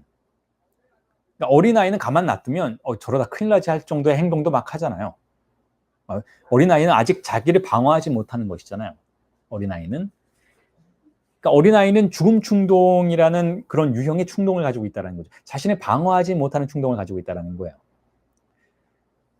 그리고 그것을 방어하도록 만들어주는 것이 에토스라는 거죠. 에토스. 습관이 들여진다는 거죠. 습관을 누군가가 주입시킨다는 거예요. 즉, 상징계의 습관을 주입시킨다는 거죠. 아버지의 언어 혹은 사회적인 규범의 언어를 아이에게 강제하는 방식으로 아이가 쾌락 원칙을 통해서 자신의 죽음 충동을 억압하도록 만드는 것. 그러니까 죽음 충동이 마치 실체처럼 가정돼요. 죽음 충동이 있고 주입상스가 있고 큰 사물이 있고 이런 것이 우리의 신체에 막 떠돌고 있는데, 그 신체가 그것을 표현하고 있는데, 우리가 말을 배우는 단계에서 로고스가 들어와서 죽음 충동을 억압하고 필터링하는 거죠. 필터링해서 허용될 수 있는 것들의 수준에서만 쾌락이 흘러나오도록 만든다. 자, 이런 개념으로, 이런 구도로 정신분석을 바라보는 관점들이 굉장히 많아요. 그러니까 대부분의 정신분석학자들이 요즘에도 그렇고 그렇게 바라보는 관점들이 있죠. 자, 그런데 제가 죽음 충동에 대해서 존재론의 관점들을 말씀을 드리면서 여러분들에게 짚어드리고 싶은 부분은 무엇인가 하면 이제 이거예요. 과연 그런가? 질문을 던져볼 수 있는 거예요. 아이를 우리가 키우지 않고 어딘가 던져버리면 혼자 아이가 생존할 수 있는 가능성도 분명히 있겠죠. 100만 분의 1이라도 아이가 생존할 수 있는 가능성이 있어요.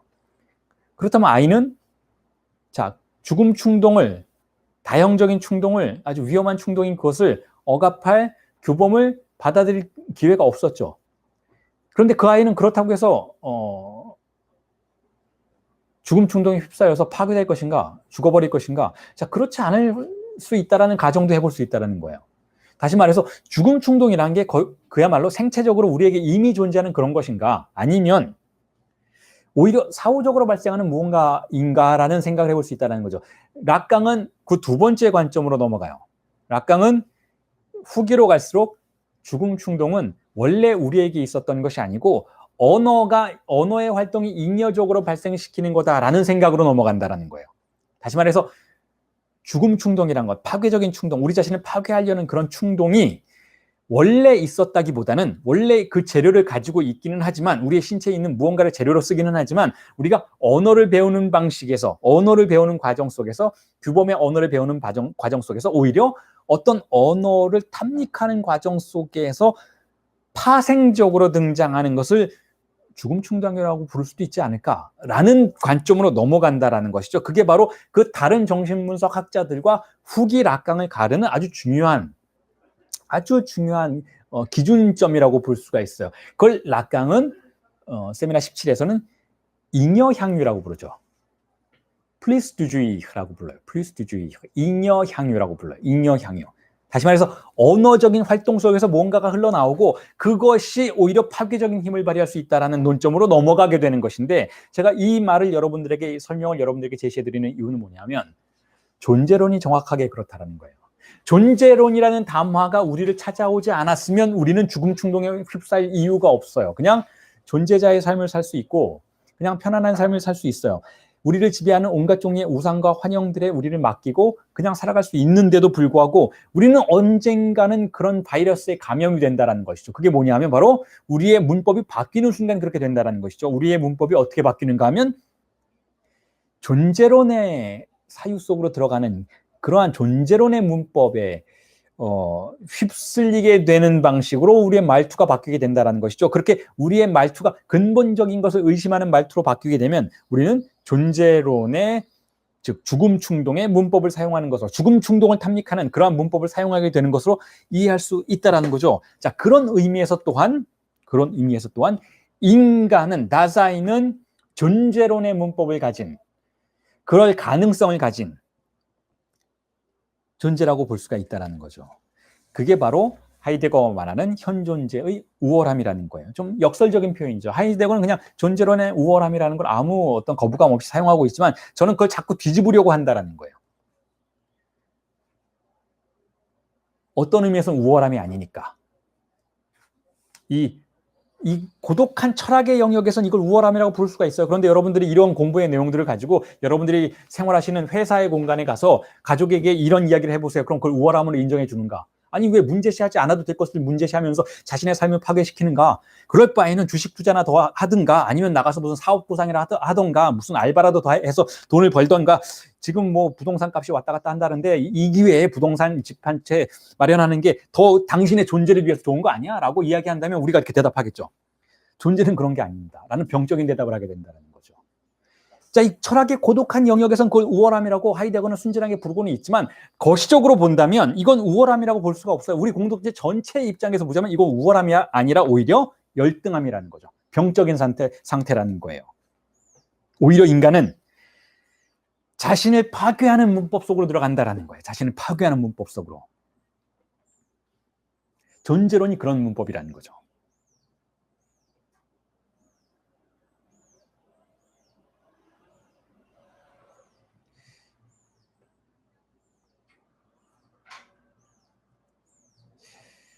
자, 그래서 인간을 지배하는 이 두 가지 문법, 자, 크게 두 가지, 지난주에는 존재자의 문법과 지금은 존재론의 문법이라는 이 문법의 개념에 의해서 분류를 여러분들에게 보다 디테일한 방식으로 변주를 해드리고 있잖아요. 변주를 해드리고 있는데 이 두 가지 문법을 지금 하이데거가 말하지 않는 방식으로, 정신분석의 방식으로 다시 규정을 해드리자면 이렇습니다. 자, 하나는 실제를 상징화하려는 문법이 있어요. 실제를 상징화하려는 문법. 이게 비센샤프트의 문법이에요. 학술의 문법, 학문의 문법인 것이죠. 그리고 또 하나는 실제와 만나려는 문법이 있어요. 이게 존재론의 문법이라는 거예요. 그러니까 두 가지 속성의 문법이 있다는 거죠. 두 가지 속성의 말투가 있다는 거예요. 스타일이, 락강의 표현을 쓰자면 스틸 있다는 거죠. 스타일이 있다는 거예요. 우리의 문체의 두 가지 특징이 있다는 거죠. 하나는 실제를 상징화하려는 문법이 있고, 다른 하나는 실제와 만나려는 문법, 스타일이 있다는 거죠. 뭐 여담처럼 덧붙여 말씀을 드리자면, 정신분석의 임상의 절차는 실제를 상징화하는 문법을 추구하지 않고 실제와 만나는 문법을 추구한다라고 볼 수가 있어요. 그리고 존재론도 역시 실제와 만나는 문법의 로고스라는 것이죠. 자, 어쨌거나 하이데거는 다시 이렇게 이야기를 해요. 읽어드리면 이래요. 자, Wissenschaften haben als Verhaltungen des Menschen die Seinsart dieser seienden Mensch. 학문은 인간의 행동 관계로서 이 존재자의 존재 양식을 가지고 있다라는 거예요. 자, 다시 돌아와서 기준점에서 다시 설명을 드리는 그런 내용인데, 인간이라는 다자인이라는 존재 양식의 하나가 바로 학술적 존재 양식이라는 거죠. 그러니까 실제를 상징화하려는 게 인간의 근본적인 특성이고 고유한 특성이라는 것인데, 자, 그런데 여기에는 뭐랄까요? 반론이 제기될 수도 있어요.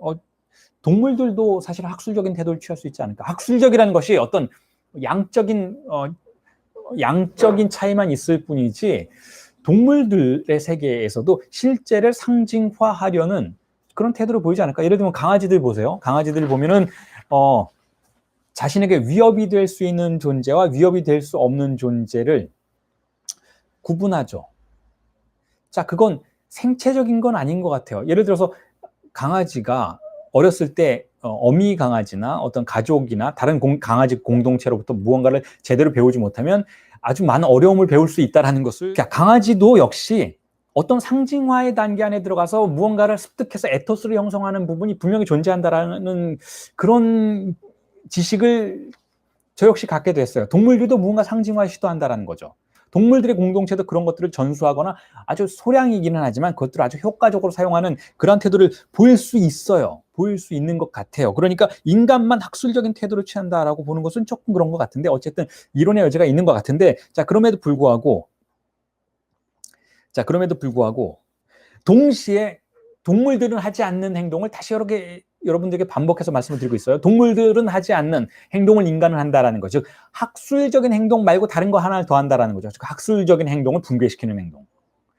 학술적인 행동이란 실제를 상징화하는 행동인데, 여러분, 실제는 우리 자신도 포함되어 있어요. 그러니까 우리 자신 역시 상징화하는 행동이 바로 학술적인 행동인데, 학술적인 것을 했던 주체가 누구인가는 우리 자신은 아니라는 것이죠. 그럼 누군가, 아까 말씀드렸던 것처럼 권력들이라는 거예요. 권력이 은밀하게 배후에서 학술적인 조직과 논리화에 영향력을 행사한다라는 것이죠. 그러니까 우리가 학술적인 행동을 할 때에는 역시 학술적인 태도를 통해서 우리 자신 또한 상징화한다라는 의미에서 학술적인 행동은 우리 자신 또한 소외시키는 그러한 결과로 나아갈 수 있다는 것이죠. 자, 그러니까 학술적인 행동을 하는 것 자체는 인간을 편안하게 공동체 안에서 살 수 있도록 해주는 것은 맞지만, 그럼에도 불구하고 인간을 동시에 소외시키는 것도 맞다라는 거예요. 그러니까 인간만이 그러한 학술적인 행동의 금잡탑을 완전히 붕괴시켜서 모래바닥으로 만드는 행동 또한 하는 기이한 속성을 가지고 있다는 것이죠. 그리고 이 부분에 대해서 하이데거는 인간이 우월하다라고 인정하고 있다, 규정하고 있다, 우리에게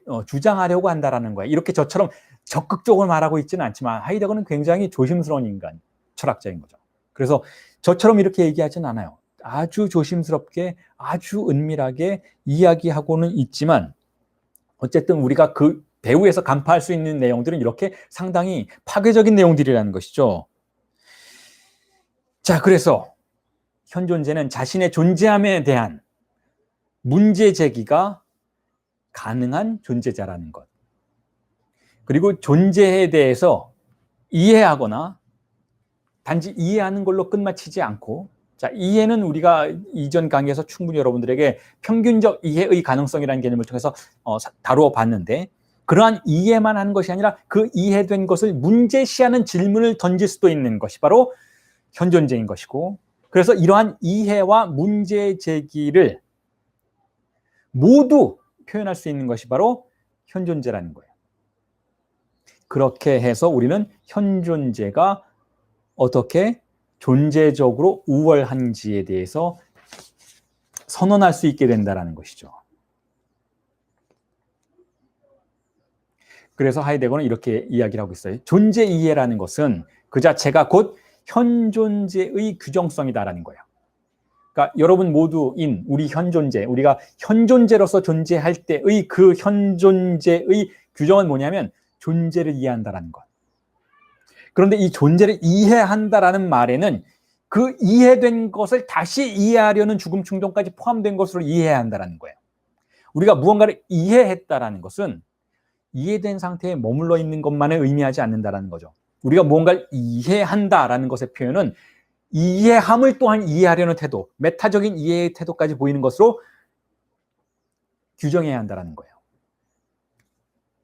그러니까 다시 말해서 여러분, 이런 거죠. 나는 이 세상을 이해했어 라고 말할 수 있잖아요. 그런데 현존재가 그렇게 말했을 때 그것의 진정한 의미는, 그러니까 여러분 우리가 하이데거 공부하고 있잖아요. 그래서 나는 존재에 대해서 이해했어. 나는 하이데거가 말하는 인간 존재와 현존재 그리고 세계에 대해서 이해했어 라고 말한다는 것은 무슨 뜻인가 하면 하이데거의 지식을 통해서 이 세상을 상징화했다 라는 것만 의미하는 게 결코 아니라는 거예요. 지금 하이데거가 말하는 이 현존재로서의 존재자의 이해라는 것은, 존재 이해라는 것은 무엇인가 하면 나는 내가 어떻게 이해했는지를 다시 이해하겠어 라는 그러한 의지까지 포함된 표현이라는 것이죠.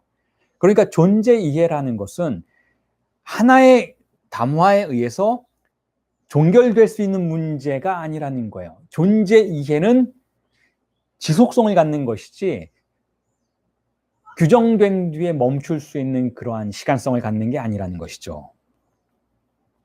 제가 이 말씀을 드리는 이유는 무엇인가 하면 지금 저와 함께 여러분들이 하이데거를 연구하고 공부하고 계신데, 그래서 제가 이미 말씀을 드렸잖아요. 한 1년 갈 것 같다고. 이게 존재화 시간 제가 보니까 한 1년은 갈 것 같은데, 존재화 시간이 끝나면 또 다른 어떤 것이 그러니까 지금 철학 파트에서는 지금 LPI의 일요 강의는 철학에서 철학이나 뭐 신학 뭐 다른 영역의 탐사를 함께하는 것으로 여러분과 함께 프로그램이 되어 있잖아요. 근데 1년 동안 여러분들이 저와 함께 존재화 시간을 공부한다면 그럼 존재에 대해서 이해했는가? 물론 이해하셨겠죠. 그런데 진정으로 하이데거적인 존재 이해가 실현되기 위해서는 존재에 대해서 이해하기를 멈추는 것으로서 실현되는 건 아니라는 걸 이해하셔야 한다는 거예요. 그러니까 하이데거를 읽었다면 우리는 이제 존재에 대해서 이해하고 있는 것이 아니라 이해하기 시작한 거예요. 그러니까 하이데거의 기표로 존재가 무엇인지를 사로잡았다라고 생각하고 멈춰버린다면 그건 결코 하이데거를 읽는 자, 하이데거를 연구한 자가 아니라는 것이죠.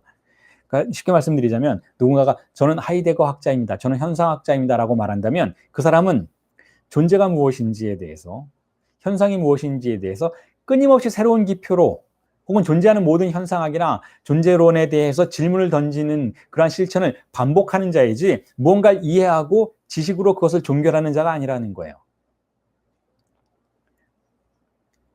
자, 그런 의미에서 지금 하이데거가 말하는 존재 이해라는 개념을 규정해 보아야 한다는 것이죠. 그런 의미에서 자, 하이데거는 그 다음에 이렇게 얘기하고 있어요. 현존재의 존재적 뛰어남은, 자, 우리 모두의 존재적 뛰어남은 현존재가 존재론적으로 존재한다라는 거기에 있다라고 지금 이야기하고 있어요. Die untisch Auszeichnung des Daseins liegt darin, dass es ontologisch ist 라고 얘기해요. 존재론적으로 존재한다는 ontologisch ist. 자, 현존재가 뛰어난 이유는 존재론적으로 존재하기 때문에 그렇다는 거예요. 자, 그러니까 지금까지 제가 여러분들에게 설명드렸던 모든 것들을 하이데거가 한 문장으로 압축해서 결론을 맺고 있죠. 자, 현존재의 우월함이 뭐냐? 현존재가 왜 다른 존재자들보다 우월한가 하면 그 현존재가 거기에 존재하는 방식에 있다는 거죠. 그럼 그 사람은, 그 다사이는 어떻게 거기에 존재하는가? 존재론적으로 존재한다는 거예요.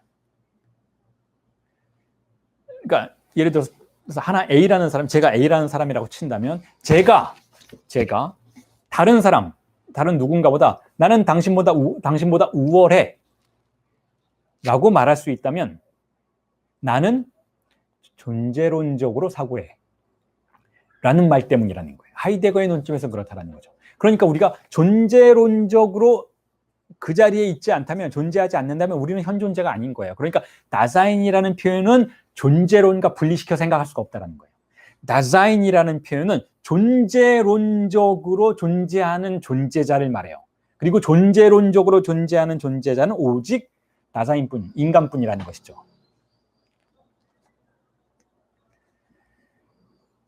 존재론적으로 있다. 온톨로기시 이스트라는 것은 존재를 마주하고 그것을 언어적으로 이해하거나 그러한 이해의 토대에 질문을 제기하는 담화적 과정 속에 들어가 있다라는 뜻이에요.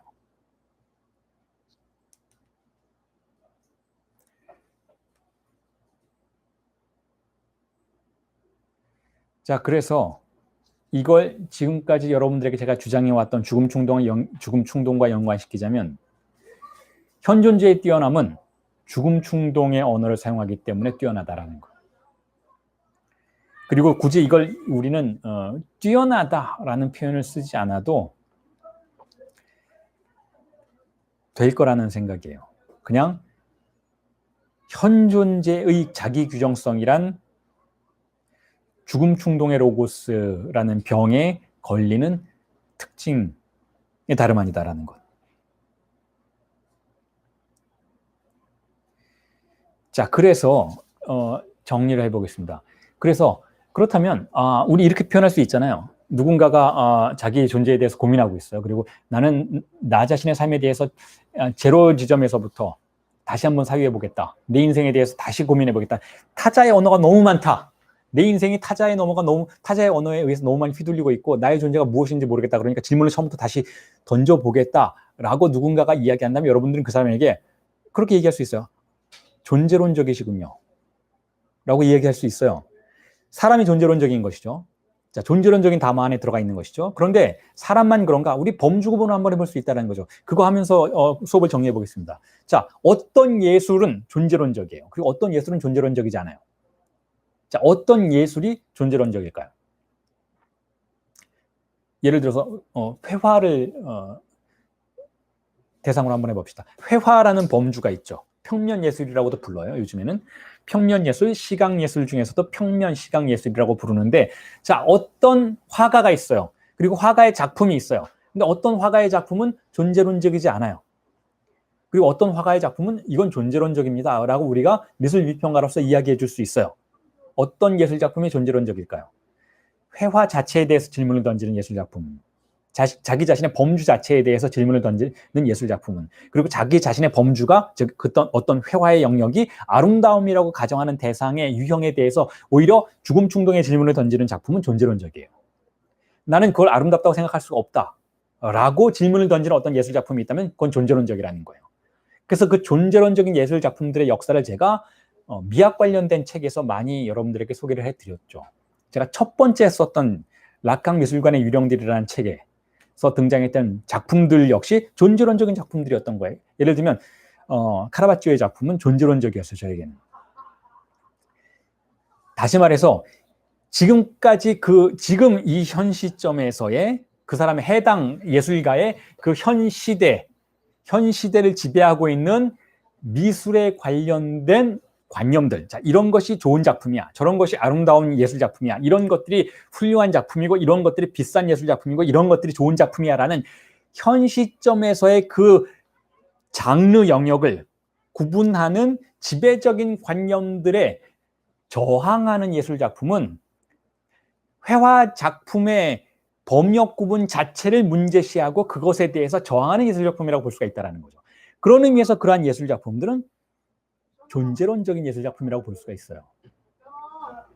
그리고 또한 우리는 예술작품에 대해서 이렇게 보편적이고 포괄적으로 규정해 볼 수도 있겠죠. 좋은 예술작품이란 무엇인가 하면 좋은 예술작품이란 우리 자신의 존재에 대해서 질문을 던질 수 있도록 만들어주는 예술작품이라는 거예요. 그게 좋은 예술작품이라는 거예요.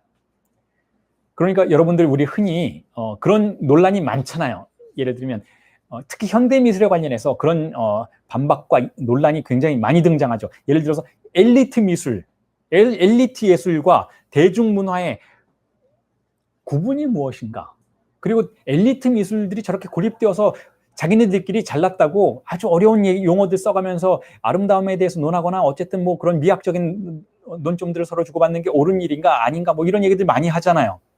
자, 부분적으로는 맞고 부분적으로는 틀린 비판이라고 저는 생각을 하고 있는데 자, 이렇게 생각할 수가 있어요. 엘리트 미술과 대중미술, 대중문화가 있는 것이 아니고 사실은 존재론적인 작품과 존재론적이지 않은 작품이 있다는 구분이 훨씬 더 정확한 구분이라고 볼 수가 있다는 거죠. 다시 말해서 여러분 대부분의 대중문화는 어떤 특성을 가지고 있는가요? 물론 그게 그런 것을 부정적으로 비판할 수만은 없겠지만 왜냐하면 엘리트 미술에도 그런 특성들은 다분하니까. 자, 그럼에도 불구하고 대부분의 대중문화 속에서 우리가 흔히 영화 같은 거 보면 그런 비판을 하거나 그런 부분들에 대해서 동조하거나 반박하는 경향들이 많은데 이런 것들이 있잖아요. 어떤 예술작품이, 어떤 영화작품이, 어떤 미술작품이 우리가 이미 알고 있는 쾌락을, 미적인 쾌락을 반복하도록 만들어주는 그런 의미에서의 대중예술일 경우에 자, 그건 대중예술의 좋은 기능은 아니라고 생각해요. 그건 존재론적이지 않아요. 다시 말해서 어떤 예술 작품이 있는데 우리가 알고 있는 쾌락을 계속 전달해 주는 거예요. 그러니까 모든 사람들이 즉각적으로 그것에 환호할 수 있고 그것의 쾌락을 반복해서 나 역시 느낄 수 있게 되는 것이죠. 우리 모두 알고 있는 쾌락을 내 안에서 반복해 줄 수 있는 즉각적인 쾌락들을 우리에게 전달해 주는 작품들이 있는데 그 작품은 아무리 거장이 만들었어도 좋은 작품이라고 볼 수가 없다는 거예요. 그런 의미에서 그런 종류의 대중문화는 소비문화예요. 단지 소비되고 단지 우리가 살고 있는 현실 세계에 대해서 반복적으로 우리의 삶을 구성해 나가는 것을 추구하도록 만들어주는 작품이라면 그건 대중문화로서의 저급한 현상이라고 볼 수가 있겠죠. 자, 그런데 동일한 대중문화에서 발생한 어떤 작품이라 해도 그것이 우리의 존재에 대해서 질문을 던지게 만들고 우리 사회에 대해서 질문을 던지게 만들고 조금 전에 말씀드렸던 존재론의 죽음 충동의 담화를 발화하도록 만드는 작품이라면 그게 아무리 대중문화 속에서 등장한 것이라 해도 그건 엘리트 미술 못지않은 좋은 작품이라고 볼 수가 있다는 것이죠. 반면에 아무리 엘리트 미술의 영역에서 등장한 아무리 저기 뭐 서울대나 어디에 계신 교수님이 그린 그림이라 해도 그것이 우리가 이미 알고 있는 관념을 반복하게 만들어주는 방식으로 미적인 대상을 다루는 것이라면 그것은 저열한 작품이라고 볼 수밖에 없다는 거죠. 존재론적인 특성을 갖고 있지 않은 작품은 즉 우리의 존재에 대해서 질문을 아주 위험한 방식으로 질문을 던질 수 있도록 만들어주는 그런 예술 작품이 아니라면 그건 좋은 작품이 아니라는 거야. 그런 구분법이 가능하다라는 거야. 예를 들면 초기에 여러분 힙합 문화, 초기의 랩 뮤직이 사실상 존재론적인 특성을 가지고 있었어요. 미국의 게토에서 발생한 그 흑인 음악들 중에서 특히 아주 강렬한 랩을 통해서 사회적인 저항 정신 또는 어떤 사회적으로 통용되는 문법 자체를 붕괴시키려는 그러한 음악을 보여주었던 예술의 장르는 우리가 흔히 말하는 엘리트 예술과는 전혀 관련이 없는 영역에서 등장했던 것이긴 했지만 그럼에도 불구하고 존재론적인 특성을 가지게 되었다는 거죠. 혹은 그에 비교해서 또한 그래피티 예술이라고 부르는 것, 흔히 뱅시라는 아티스트로 많이 알려지게 되었던 그 그래피티 예술도 어떤 특정 영역에서는 존재론적인 특성을 분명히 보여준다는 거예요. 미술 자체가 무엇인지, 사회적인 공적인 아름다움이 무엇인지에 대해서 질문을 던지고 그것을 심지어는 불법적인 영역까지 끌어들이는 방식으로 우리에게 미술과 시각의 문화에 대해서 다시 한번 재고해 보도록 만들어주는 그러한 특성의 예술 작품들은 그 자체가 가지고 있는 단순성에도 불구하고 존재론적인 특성을 보여준다는 거죠. 존재가 무엇인지, 아름다움의 존재가 무엇인지, 미술의 존재가 무엇인지를 질문하도록 만든다는 거예요. 처음부터 다시 시작하도록 만들어준다는 것이죠. 그런 의미에서 존재론적인 예술은 엘리트 미술에도 있고 동시에 대중문화 속에서도 등장할 수 있다는 거죠. 자, 그런 범주 구분이 가능하다는 거예요. 자, 오늘 강의는 여기까지 하도록 하겠습니다. 수고하셨습니다.